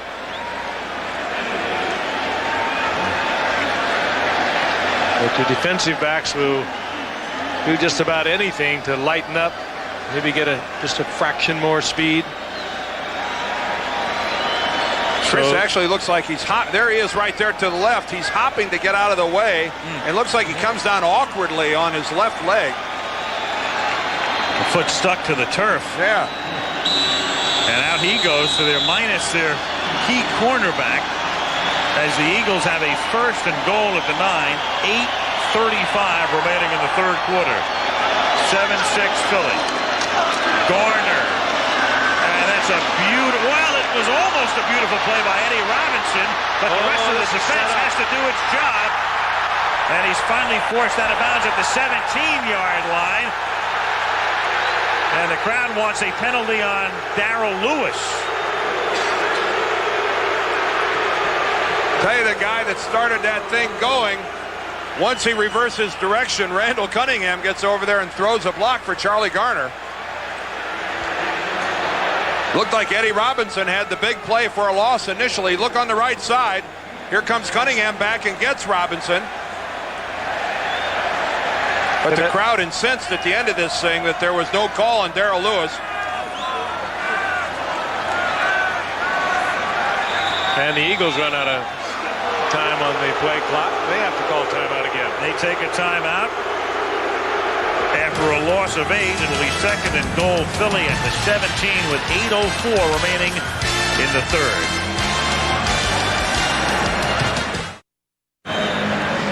Aaron Jenkins captaining the Goodyear Blimp Spirit, providing that shot at Veterans Stadium. Eagles with a second and goal at the 17, and Randall Cunningham has had his problems completing passes in the red zone. And he'll go back to throw here. Buying time, everybody covered. And he is stopped at the 17. No gain. Kenny Davidson is there. And it will be third down and goal. Yeah, Kenny Davidson showed some maneuverability, athleticism, if you will. Penetrated the line of scrimmage, and when you run Randall Cunningham down, he had an open field beyond Kenny Davidson. Kenny Davidson might have saved a big gainer, or maybe even a touchdown. One of those free agents came over from Pittsburgh and trying to fill the big shoes of the man who now plays for the Eagles, William Fuller. There's Cunningham, 39% in the red zone. Third down and goal at the 17. Philly up by 1. Great protection. Cunningham throws, picked off in the end zone. Darrell Lewis, who had 2 last week, is out of bounds at the 12. So Cunningham had a ton of time, throws, and Lewis is right there at the goal line for the pick. What a terrible choice. That was double coverage all the way. Darrell Lewis in front of Fred Barnett, Marcus Robertson behind him, Cunningham with a bad choice. Did you see what Marcus Robertson did to Barnett? Look at him. Barnett's going to make the tackle, and Marcus Robertson just grabs his jersey from behind. Well, this is some game here. Goes with their record. There have been some wild plays this weekend. Let's credit Lewis with a good interception. But Marcus Robertson here, when's the last time you saw something like that? Fred Barnett thought he was chained to the goalpost, not able to get him. Yeah, Fred's laughing about it. Oh, I don't think anybody here at the vet thinks it's very funny. Well, what a poor decision for Randall. Right. That was double coverage. They were reading him all the way. He came back and threw right in the hands of Darrell Lewis. Nobody ever accused Randall Cunningham of not forcing the ball downfield into coverage. He does not like to dump it off. He wants to go downfield. Now the Oilers running out of time on their first play after the turnover. Catch is made by Webster Slaughter, and Eric Allen pushes him out of bounds near the first down marker. ABC's Monday Night Football is being brought to you by McDonald's. What you want is what you get at McDonald's today. Southwest Airlines. It's just plain smart to fly Southwest, the low-fare airline. And cold-filtered Miller Genuine Draft. Get out of the old and get into the cold. I think people here at the Vet are starting to get a little uneasy. Eagles clinging to a 1-point lead. Remember, they had fourth down goal at the 1-yard line. They throw an incomplete pass and don't get in. Now Randall Cunningham throws an interception in the end zone. You only get so many missed opportunities in this league before it comes back to bite you. 2nd and 1, and it is Brown taking it out to the 24-yard line to convert. First down, Oilers. Well, the last time we saw Houston, and we talked about it at the very beginning, they looked horrible. They fell behind to Pittsburgh 30-0, and talking to some of the players on the field before the game, they said, we are just not going to get embarrassed again on a Monday night when everybody's watching, and they have not been embarrassed tonight, but now they've got to try to generate something offensively. Well, after 7 consecutive years in the playoffs, this is a team that does know how to win. And Carlson has it batted. It is tipped, and it is incomplete. And Perry can't believe it. He almost had the interception. Romanowski is the guy who tipped it. I guarantee if that ball would have had a ham sandwich on it, he would have caught it. Devoured it on the spot. Not many opportunities like that for a defensive lineman. Yeah, except here's a guy who's used to handling the ball more than most defensive linemen. Bears had him in the backfield many times. There he is on the left, coming in. You get a feel for it, Dan. You always want it, though. Couldn't bring home the bacon. Oh, come on. 2nd and 10 at the 23. Look out. Oh, William Thomas. Crunching sack. And Cody put him right on that not left hopping shoulder. right up. Cody Carlson with the shoulder and the knee. He pops up and he's shaken. Talked about the speed of number 51. Richie Kotite loves him defensively. He makes plays. Forces fumbles, interceptions. He's always around the football. Great speed from the corner. And not that violent a hit. Fortunately for Carlson, because it was the left shoulder that has been damaged, and that was the one that was exposed. He was lucky. That could have been a lot worse. 3rd and 18. Thomas's 2nd sack of the year, and Cody has to take a timeout. They were down to 1 second again. We have seen some poor clock management by both of these clubs here tonight. In Philadelphia, Al Michaels, Frank Gifford, Dan Deerdorf, Lynn Swan working the sidelines. Eagles on top, 7-6, 5:25 to go in the 3rd. Houston after a timeout, 3rd and 18 from the 16. And it's Brown on a wraparound, taking it out to the 24, loses the football, but he was down. He was down, no fumble. He was down, but Gary Brown carrying that ball very loosely tonight. He lost one earlier. Flapping around in the traffic. And the other turnover was the Eric Allen interception, and that's the key play in the game right now because it set up the Philly touchdown. And he was well down before the ball came loose. Camarillo to kick. Jeff Seidner back to accept it.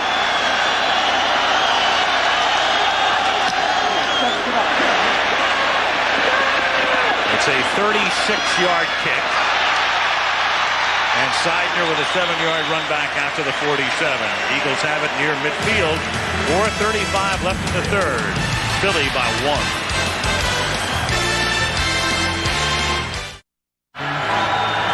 There's your lineup tomorrow night in prime time on ABC, starting with Full House and ending with NYPD Blue.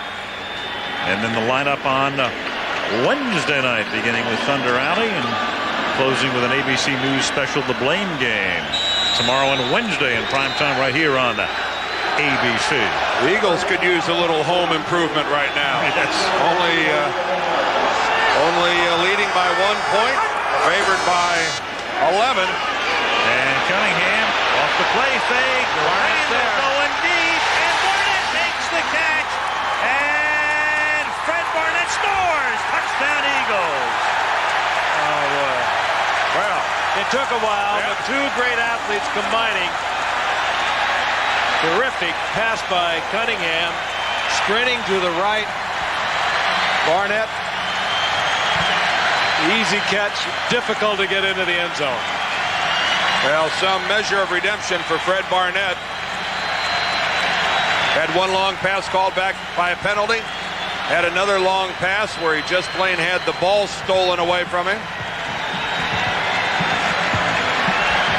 187 yards in receptions tonight. Receiving yards for Barnett. 5 catches. That one was 53 yards. And Eddie Murray for the extra point. Brian Barker puts it down. And Philly now leads by 8. And a good piece of execution by Randall Cunningham. First on the sprint to the right on a dead run. Perfect tight spiral. Barnett had beaten his man, Chris Dishman. Spins out of the arms of an Oiler tackle. That was Robertson, and breaks the plane of the end zone. The initial effort at a tackle by Dishman was horrible. Chris Dishman beaten on the play, but then this attempt at a tackle, what is that? And then he just stands there, watch Barnett go into the end zone. That's an embarrassing play by Chris Dishman. Eagles struggling on offense all night long, and then all of a sudden lightning. Barnett tonight with 3 catches of 50 or more yards. He's pulled one in for 58, another for 54, and this one for 53. Well, this has to make him feel so good.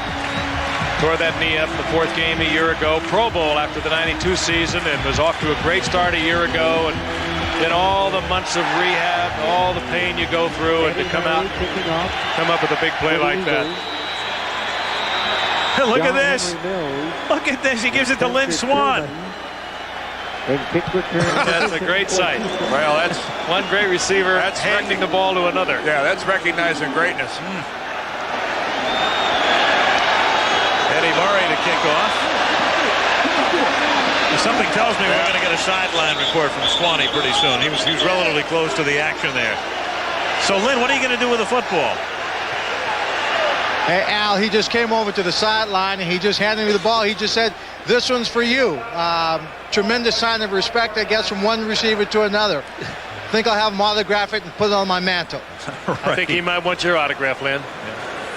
Pretty, you guys noticed Lynn classic. Warming up Cody Carlson tonight, took the jacket off. In the warm-up drill, he's out there snagging that ball, one hand. Dropped a couple, too. I hope Lynn is like me, wait for that seniors league to come around. Swanee has been out there every week shagging balls during pregame warm-up. Well, there's Dishman, who was shaken up the last time the Eagles had the ball and came back in and was beaten on that play. The ball is at the 40 after the kick went out of bounds.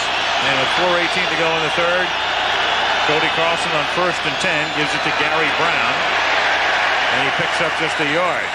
Well, with the new rules, you're down by 8. You still can tie it with 6 plus a deuce, but the way the Oilers are going, and Kevin Gilbride and their offense, they're going to worry about that a little later. Trouble. They really struggle, but you think of the run and shoot offense, and they're somewhere in between that, trying to tie it in. You've got to throw up in at least in the 60% completion, and they came in with a combined completion percentage of about 49% tonight. Cody Carlson, 41.9% of completion in the games he's played. That just won't get it done. Didn't they used to have a pretty good quarterback down there? He threw it about 60%, Warren Moon. 2nd and 9, and the pass is too high, intended for Gary Brown. 3rd and 9. Cody barking at himself. Well, he had the open guy. He just let it go a little high. And I'm telling you something, those are big numbers, those two in the middle. The ones on either end are okay, but 187 yards total and a 37.4 average. Big night for Fred Barnett. His career high 193 in 1992 against the Cardinals. I'd say that's in jeopardy. 3rd and 9, and Carlson floats it, and the catch is made by Haywood Jeffries at the 30-yard line, and the Oilers are back in business. Well, that's a fine catch, too, by Jeffries. That ball laid up just off the fingertips. Kept his arms down, kept him in stride. A lot of receivers would have leaped for that and lost it. 28-yard reception. Eric Allen. Just when he had to. Yeah, Eric Allen really upset with himself, but pretty hard to defend a pass that's thrown that high. It's coming almost straight down to a receiver that tall at 6'2". I don't know what Eric Allen could have done on that. He's been beat several times this year on a little move to the inside and then the fly. Here's an inside handoff to Wellman, and a great play made by William Fuller. Smelled it out. And it's almost as if Fuller knew that was in Houston's playbook last year when he was an Oiler. Well, he chases that thing down from behind. It's really going to the opposite side of the formation, but Fuller showing a lot of speed, and really the first big play by William tonight. Here he is, the closest guy to us. He goes into the chase. Unfortunately, Wellman has to come so far. Gary Brown flat missed the block. Yeah, Fuller picked up some speed. A big game for William Fuller tonight, though. He left Houston with a bad taste in his mouth. He thought the Oilers didn't show him enough respect and didn't try hard enough to keep him. On 2nd and 10. Carlson, look out, Fuller again. The ball is still loose. Andy Harmon tries to get it and does. Oh, wow. Well, what did we tell you about Andy Harmon? Somehow or other, he's always going to be around it. And I think the taste in William Fuller's mouth just got a little sweeter. That's the daily double for William. Yeah. He was blocked initially by David Williams and blocked pretty effectively. Took him upfield. Cody Carlson, though, holding on to the ball for a while. It's just good coverage downfield. He has no place to put it. After a while, the quarterback knows he's going to have to take a hit. Carlson didn't protect the football and paid the price. 2:14 remaining, 3rd quarter. Huge series now for the Oilers defensively. They do not have an offense to come from behind by too much. An Eagle score here is real trouble. Philly leads by 8. This is Vaughn Hebron. And he gets ridden out of bounds after he crosses the 50, and there's a flag thrown. And that's going to be for a late hit. Chris Dishman looks like he's at the middle of this again. And that is Chris Dishman that throws Hebron right into the flag, right into the down marker.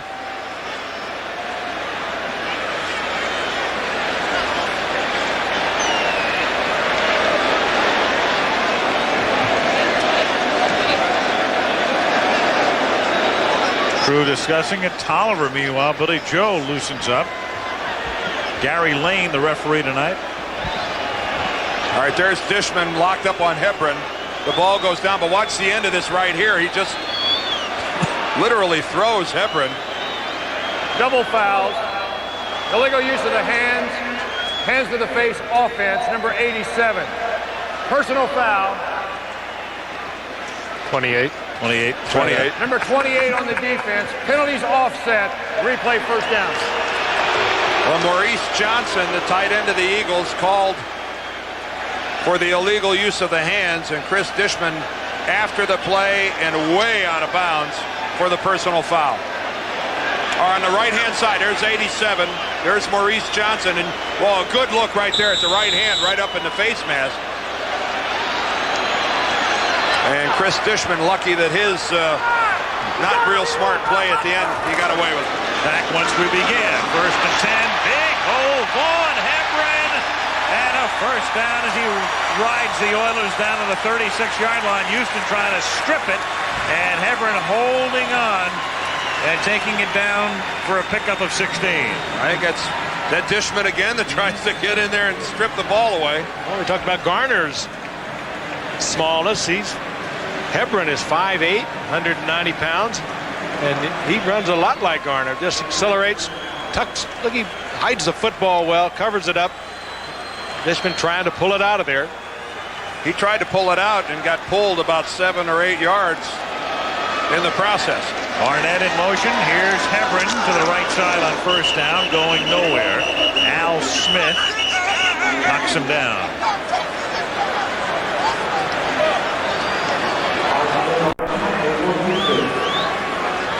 Well, you gotta give the Oilers credit for tenacity here. They are putting up a fight defensively. I think they've been down this road before at 1-5, and they know what happens if they fall behind by too much. And I think you can see by the way the Oilers are being aggressive here that they sense the urgency of this defensive stand that they are attempting to make. 2nd and 11.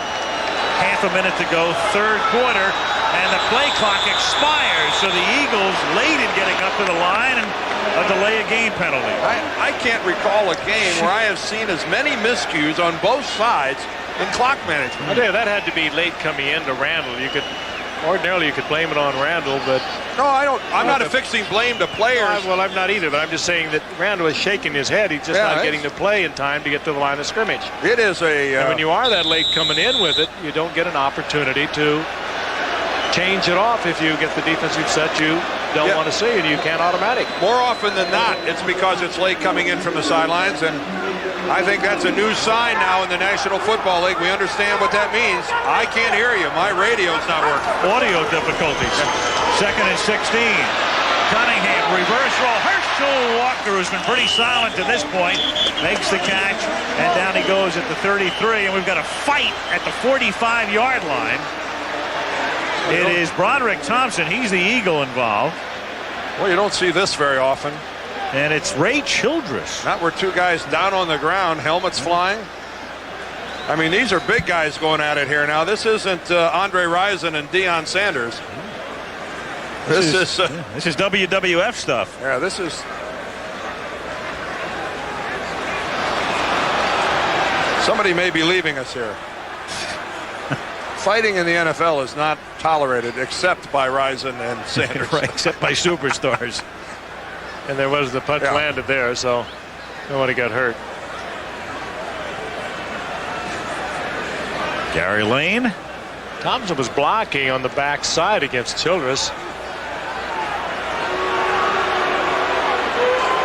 Personal foul, unnecessary roughness, number 76 on the offense.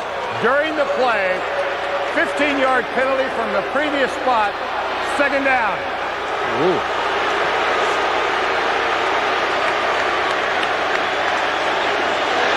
Well, Gary Lane making the call. Gary, the only referee in the league who was a former NFL player. So the call goes against Broderick Thompson. No foul called against the Houston Oilers, and damaging to Philadelphia. Just a short distance to go, though, for the first down. That's the end of the third quarter. 14-6 Philadelphia. Monday Night Football back after this from our ABC stations.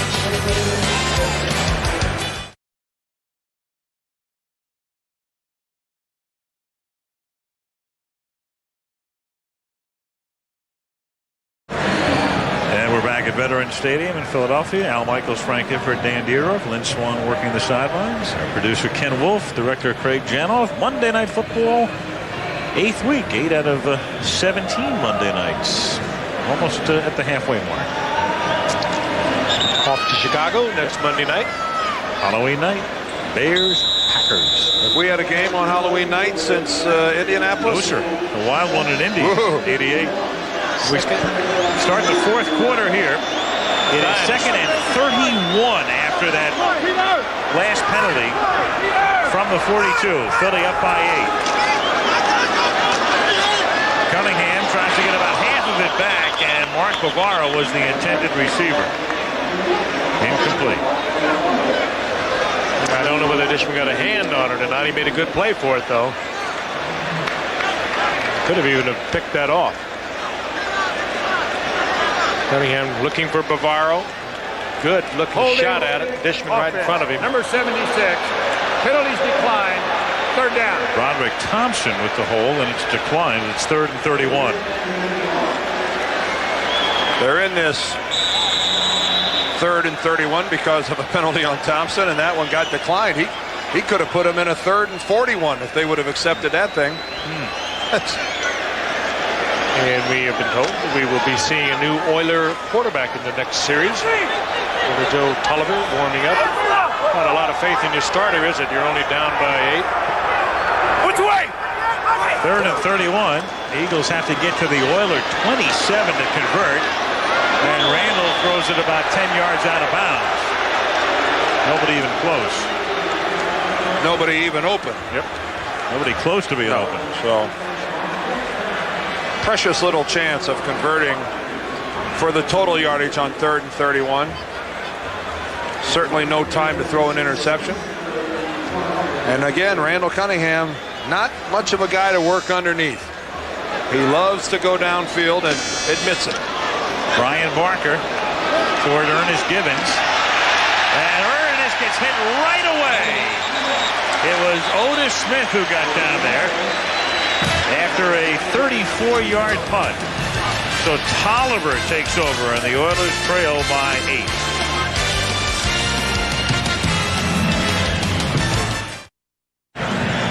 Boy, what a message to send to your starting quarterback. You're at 14 minutes and 42 seconds in the 4th quarter. You're down by 8 points. And a moment ago, it was Cody on the sidelines who gave the hook sign himself. Not happy with Billy Joe Tolliver coming on, I'm sure. Tolliver came on in the 4th quarter in Houston's last game and got it into a touchdown against Cleveland in an 11-8 loss. So Tolliver from the 24, 14-6 Philadelphia, gives it to Gary Brown, who gains 1. Tolliver was a 2nd-round draft choice of San Diego in 1989. He started for the Chargers in 1990. There were his numbers against Cleveland. And then he spent 3 years with Atlanta. Atlanta wanted him to come to camp this summer, and he said no because they wanted him to play for the minimum. Sam Weich talked to him about going to Tampa. He didn't want to go there. And then he signed with Houston after the first game of the regular season. He must have known he was going to play. 2nd down and 9. Tolliver throws, catches made up at the 36-yard line by Haywood Jeffries. And well delivered by Tolliver. And a nice job on the sideline by Haywood of getting both feet down. Good body control. That was a good-looking play. Well executed, well thrown, well caught. Watch Jeffries on the sideline. The catch, boy, both feet down. That's beautiful. Great look at it. Yeah, it shows you the respect they have for Jeffries, too. Eric Allen laying way off. A lot of times you get a new quarterback. We've seen it before. Comes in the game, makes something happen. Good and bad. Billy Joe written down by William Thomas. That's Thomas's 2nd sack of the night.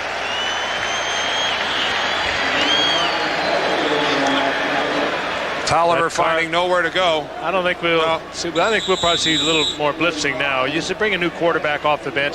Hasn't played that much. So you bring the linebackers, and here comes William Thomas. Bud Carson's been around this league long enough to know just keep blitzing until something happens. Thomas manhandled Gary Brown and just threw him out of the way. First time in Thomas's career he's had a 2-sack game at a 2nd and 12 from the 35. Early 4th quarter, Eagles lead by 8. Here comes the blitz off the corner. Tolliver throws. Ernest Givens makes the catch, and Ernest Givens is out of bounds at the 50-yard line. Tolliver with a good pass, but he paid the price. Yeah. Grossman really leveled it. If you call losing your helmet paying the price. The backside blitz came. Otis Smith came. The play went the other way, but Tolliver still takes the big hit. The blitz from the far is coming here at the bottom. There's Otis Smith, number 30. Bruce Matthews gets him. But Grossman delivers a fine old stroke to Billy Joe. Billy Joe from the little town of Boyd, Texas, in North Texas. First down. He was happy to get back to the Lone Star State after Brown gains 2. In fact, somebody called Billy Joe and when it appeared Houston was interested in him and said, would you like to sign with the Oilers? And he said, if the Oilers sign me, I'll tattoo "Love You Blue" on my butt and crawl back to Houston. Well, I used to think minimum wage was tough enough. It's bad enough having to join the old 162 club without having to deface yourself in the process. Is that in the bargaining agreement? 2nd and 7. Tolliver throws, and it's almost picked off by Otis Smith, and it's a flag down at the 30-yard line. Flag down in the secondary. Well, did he? I guess that's the next question. Do we know it? Lynn. Yeah, that's right. We'll have Swanee check it. Illegal contact, defense. Number 51, 5-yard penalty, first down. William Thomas. He's back in the defensive coverage, and he gave one of the Oiler receivers a pretty good shot. Certainly beyond the 5-yard limit.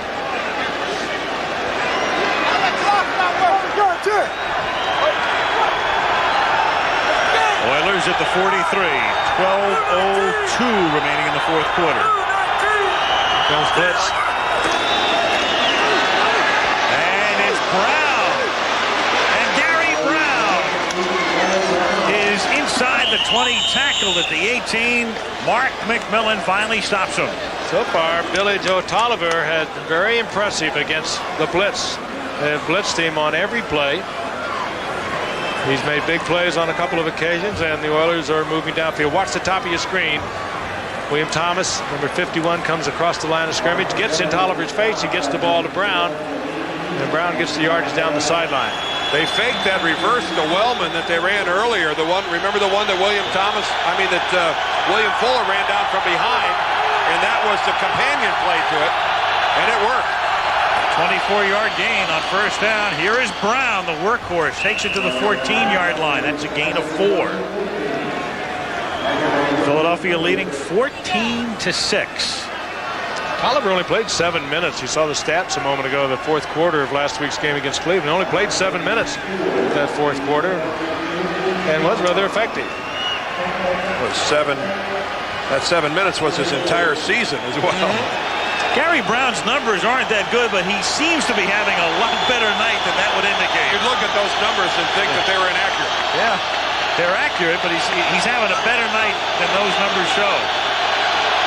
25 rushes coming back from a month off with a twisted ankle. Here comes everybody. And on second down, Ernest Givens makes the catch. A first down at the 6-yard line. Mark McMillan with a tackle. First and goal. Yeah, I'm impressed. Billy Joe Tolliver changed that at the line of scrimmage, read the blitz when he came up to the line of scrimmage, changed the play, and fired a perfect shot into Ernest Givens. They are successfully handling the Eagles' blitzes on this drive. Gary Brown with a good pickup. That ball was deflected, wasn't it? Tipped. Yeah. Gary Brown with a good block on Greg Jackson, the safety. First and goal at the 5. 9:55 left in the fourth. Brown again. Brown loses the football, but an Oiler is there to recover it. Webster Slaughter saves the day. Or night. And that was a fumble. That ball did come out before Brown was on the ground. Very fortunate bounce, and it hopped right to Webster Slaughter. That was a jarring hit, though, to bring that thing. You can hear that thing all the way up here in the booth. Somebody laid a pretty good tattoo on Gary Brown, and I'm not sure this one says "Love You Blue." Looks like Byron Evans was the guy that came in there and put a pretty good shot on him. And that is a free ball right there. They ran out of time again. Oilers are going to take a timeout. Second and goal when we come back from the 2. Bud Carson's Eagle defense trying to stiffen against Kevin Gilbride's Houston offense, guided by sixth-year quarterback Billy Joe Tolliver out of Texas Tech, his first series of the night.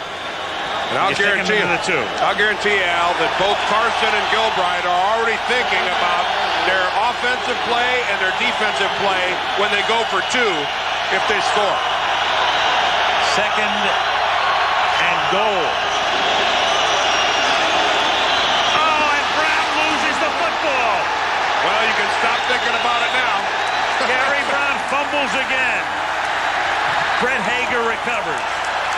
I'll tell you, it's one of the problems you have when you bring in a quarterback that has not worked that much. Whether it's Gary Brown or that pitch just a little high, it catches Gary Brown right up around the mask. Has a little too much on it. That one is the kind you lay out in front and let him run into it.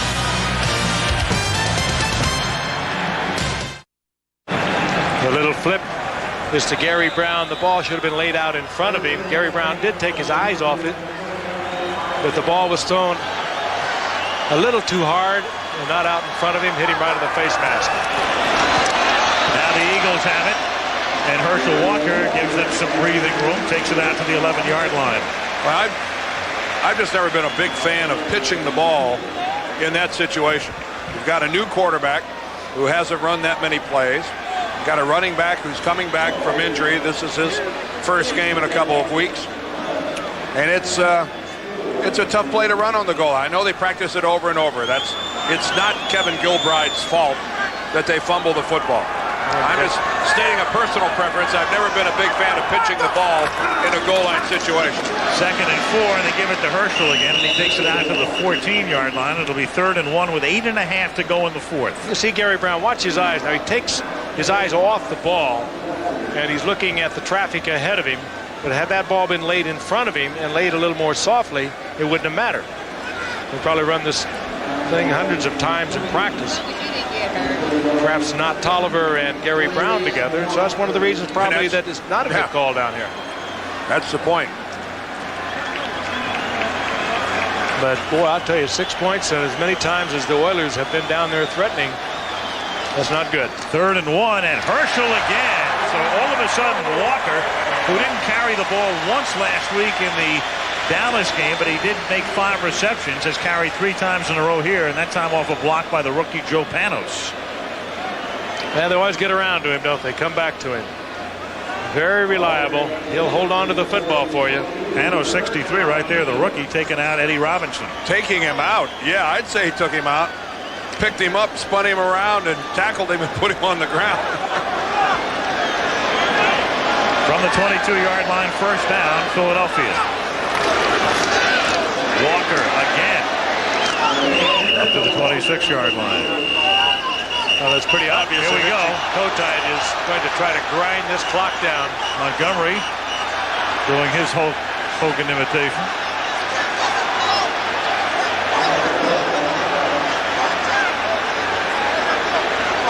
This Eagle defense, the Oiler defense rather, they fight. They scrap week in and week out.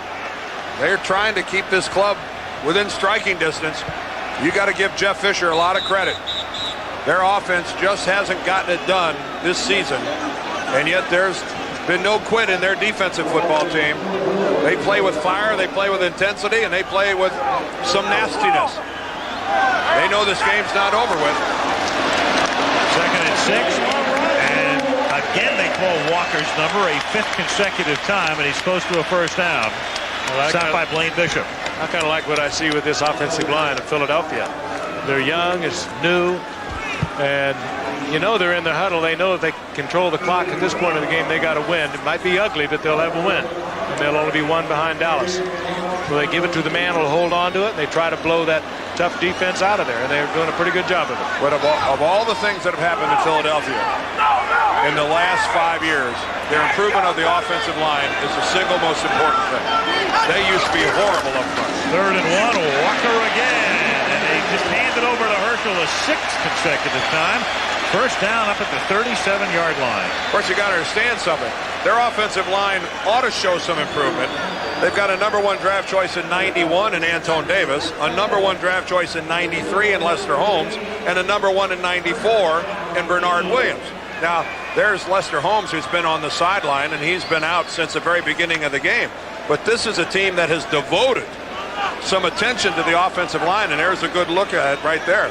And it's been since 1981 when Jerry Sizemore went to the Pro Bowl. That's going to change for the Eagles. Walker, he's a horse and a half now. That's 7 straight carries for Herschel, but he needs a rest. Horse and a half. I thought it was a hoss and a half. A horse and a half. There's no R in Haas. Now we'll get a little offensive change, and Freddie Barnett comes in, Hebron comes in, and Walker will get a breather. Hand to hand.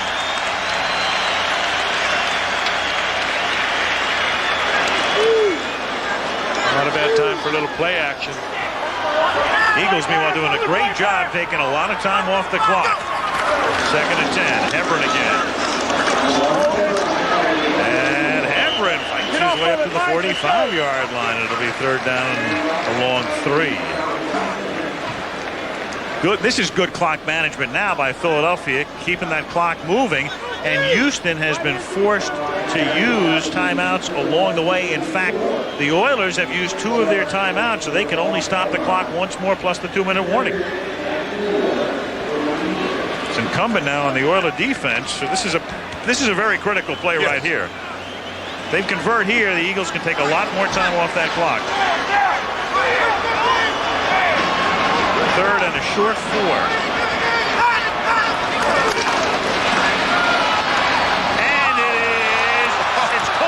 Eagle after it was deflected. I guess David Alexander winds up with it. But they're short of the 1st down, and they're forced to kick.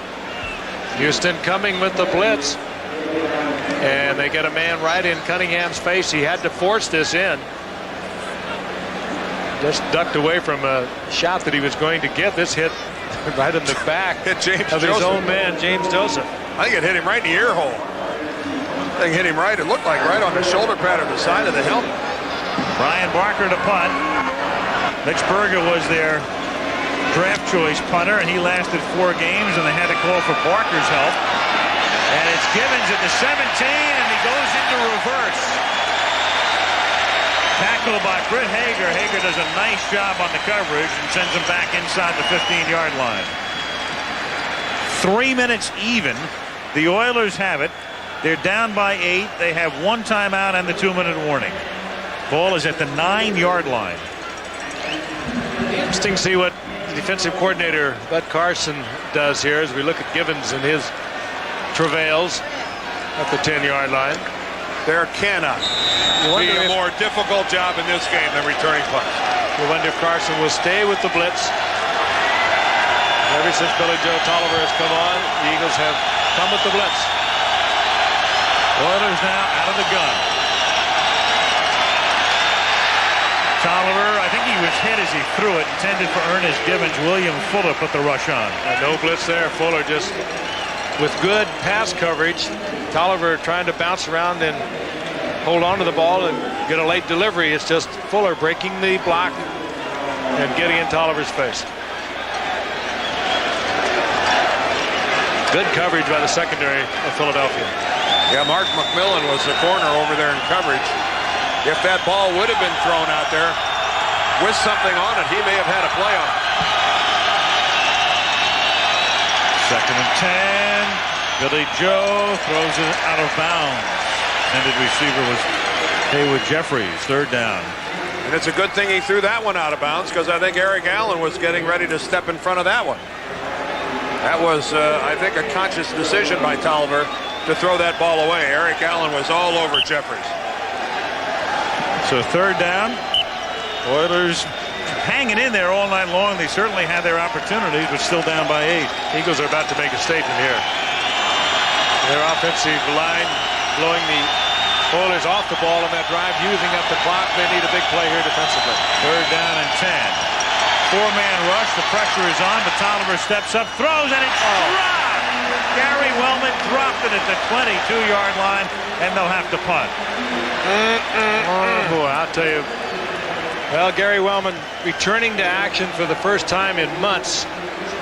I guess you can excuse it to somewhat, but this was a big play. It was 1st down yardage. Tolliver had bought the time to deliver it. It was right in there. Otis Smith got lost in the spin around, and Wellman just couldn't hold on to it. Camarillo to kick. Seidner to return it.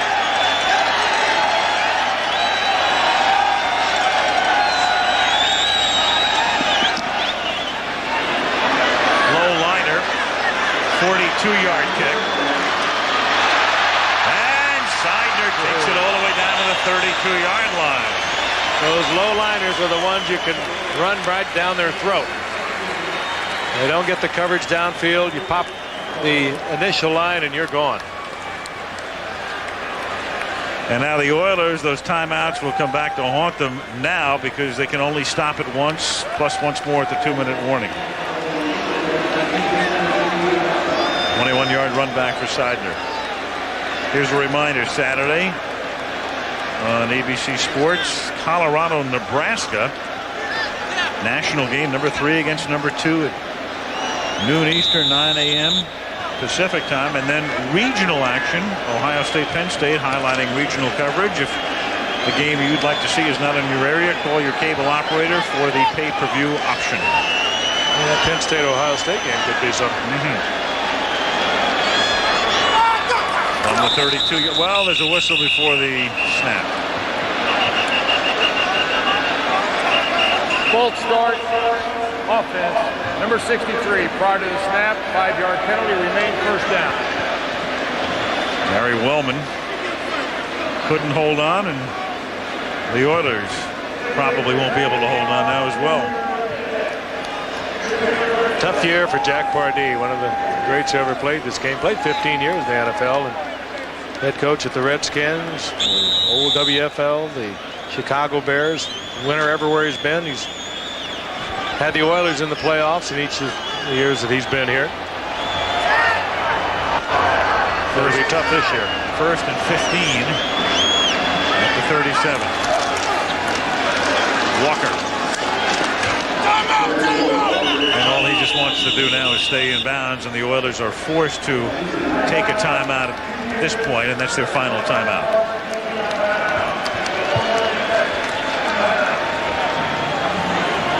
So the Eagles will run another play, and then the clock will stop at the 2-minute warning, and it'll be 3rd down.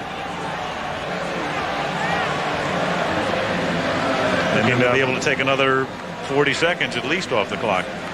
About 4 weeks down the line, we'll get to see the Oilers again. Against the New York Giants in the Astrodome on the 21st of November. Next week we will go to Chicago. It's always great to go into Soldier Field on a Monday night. The Green Bay Packers and the Chicago Bears, one of the classic rivalries. Both wear their old throwback uniforms. Wouldn't that be kind of fun? Yep. Eric Kramer is back for the Bears. He had a 300-yard game yesterday against Detroit. Are they wearing the throwback uniforms for that game? That's a good idea. I think they're supposed to. Are they? I read that before the season. We ought to wear our throwback. We'll get out the yellow uniform. We do. You know, the yellows. It's fitting that the Packers will wear that uniform on Halloween because those helmets look like giant pumpkins. 2nd and 13. Well, Randall's going to put it up. And an incomplete. And the Oilers say thank you very much for stopping the clock with 2:27 to go in the 4th. What was that? I have no idea. He was not going to get it picked off for one. But the Oilers say Christmas has come on the 24th of October. Why would you put the ball in the air? Obviously, you put it in the air to try to complete it. Yeah, you could have taken that to the 2-minute warning. Well, absolutely. You stay on the ground, and then you're down at 2 minutes, and then it's 3rd down. And then it's 4th down with a minute and 20 or a minute and 15. Well. 3rd and 13. You better hurry, Randall. And the catch is made by James Joseph, and they got away with it. Touchdown. Oh, James Joseph, Butt running. had a 34-yard touchdown last week against Dallas and does it again. Well, I guess it's okay to throw the ball on 2nd down as long as you throw a touchdown on 3rd down. Great strategy. Way to go, Zeke, Richie. Good calls. That's how it'll be remembered. Joseph circling out of the backfield. Very heady player, Joseph. Sees the coverage, breaks underneath it, then just breaks tackles. Again, Al Smith with the missed tackle. And it was Darrell Lewis with another one. Eddie Murray to tack on one more. Hey, missed tackles are symptomatic of a lot of problems on a football team.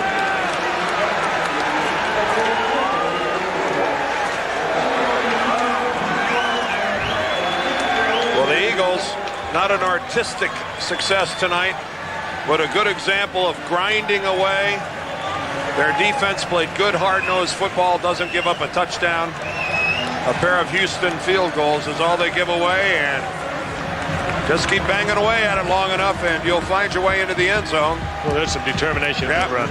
A touchdown in the second, the third, and the fourth quarter by the Eagles. Winds up our coverage. The Eagles won Monday night this year, but long talk with Richie before the game. So I told him we'd see him in the playoffs. I think we will. Well, Al mentioned their schedule earlier. I think that's a favorable schedule. And there's a proud man, Ray Childress. He's one of those AAA ball players. He could play anywhere, anytime for anybody. And it's toughest on the really proud ball players when you're 1-6. Those are the guys that hurt the most. Nothing against Kenny Davidson, but Childress was a much better player when William Fuller was on his left. They were a tough combination over that left side of the Oilers a year ago. Eddie Murray. John Henry Mills juggles, fumbles, recovers. Well, for the Oilers, when you think about it, here's a team that waited and waited and waited and couldn't make the Warren Moon decision until it was too late to really make any kind of significant trade, and then they gave the ball to Carlson, and he got hurt. They brought in Sean Salisbury to be the potential backup, and he couldn't do it. They sent him back to Minnesota. Then they bring in Bucky Richardson, and this guy, Billy Joe Tolliver, is sitting at home, and he's the man right now. And they really can't decide what kind of offense they're going to go with. They open up. We had a Mexico City, and whether it was, certainly I don't think the head coach's decision to bring in the tight end, Pat Carter from the Rams, that they wanted to integrate the tight end offense with a run and shoot.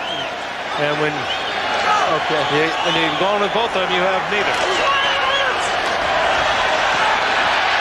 Tolliver going deep. Ooh, Pat Coleman really took a shot, but he gets up. It's incomplete. Greg Jackson made his presence felt. I'll tell you, that was reminiscent of 1991, wasn't it? From up here, this vantage point, you could see that coming about 20 yards before it happened. Jackson was so deep that he just stood there and waited for the play to come right to him. Look at that. As a safety, you just dream about that. And Pat Coleman, showing some real toughness, hops right up. 2nd and 10. That's incomplete, intended for Lorenzo White, who's now in the game, and that takes us to the 2-minute warning with 1:54 to go, and the Eagles on their way to a record of 5-2, up by 15.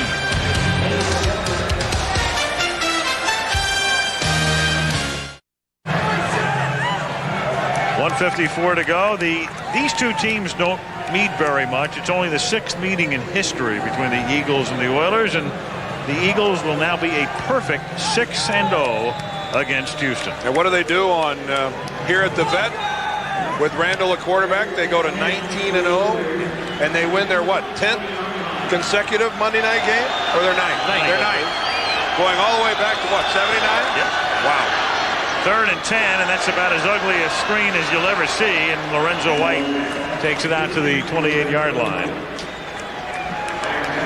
And it's 4th down, and they'll go for it and try to convert. And that's to wonder who would be the starting quarterback for the Oilers next week when they go against. Who do they have next week? They have the Raiders.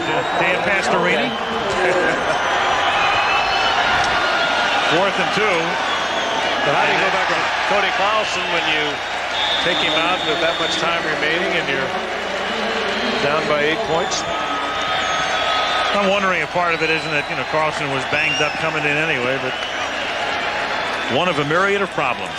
Jack O'Hara is the executive producer in tonight's game, as always, produced so brilliantly by Ken Wolf, directed by Craig Janoff, our technical director Joe Chavo, our associate producer Ben Harvey.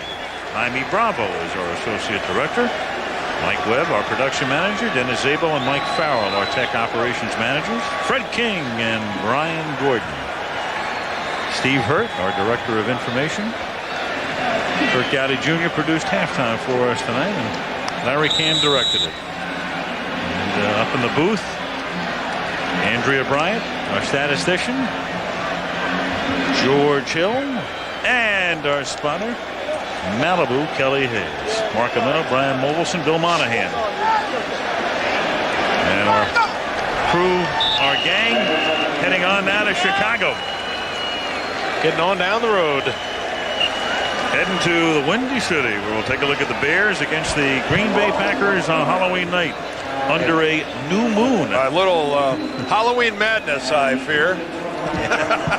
The immortal words of the great one. The dogs bark and the caravan moves on. Over 300 yards there for Randall. 310. The 11th of his career. A good solid night for Mr. Cunningham. 345, go! Wheeled down by Randall. And technically he has to run one more play, but I'm not sure Gary Lane's going to hold him to it. A long flight for those two. And a long flight. Well, they'll go back home, and then they go to the Coliseum. The Eagles, meanwhile, play at Washington next week. Then Arizona comes in. Then the surprising Browns come in, but that'll be a good test for Cleveland. And Philly goes to Arizona and Atlanta. So the Eagles are 5-2. The Oilers are 1-6. Well, the Eagles, unless something catastrophic happens, they're a playoff team. I don't think there's any doubt of that. With their talent, with their schedule, you have to assume that they'll be in it, even if it's a wild card. And who knows, they get one more shot at the Cowboys. December 4th, right here, and the Cowboys passed and struggled here. They're a good, solid, all-around ball club. As long as they don't look too far ahead. Final score, Philadelphia 21, Houston 6. Talk to you from Chicago next week. Until then, Al Michaels, Frank Gifford, Dan Deirdre, Lynn Swan. Good night from Philadelphia. ABC's NFL Monday Night Football has been brought to you by Dr. Pepper and your local Dr. Pepper bottler. Dr. Pepper is just what the doctor ordered. Ford and your Ford dealer. Have you driven a Ford lately? FedEx, for documents, packages, and freight worldwide. Our most important package is yours. And Miller Lite. Great taste, less filling. Can your beer do this? Saturday on ABC's College Football. Colorado tackles Nebraska in the Big 8 game of the year, followed by undefeated Penn State hosting Ohio State, or other regional action. Now, except on the West Coast, stay tuned for your late local news and ABC News Nightline over most of these ABC stations. This has been a presentation of ABC Sports, recognized around the world as the leader in sports television.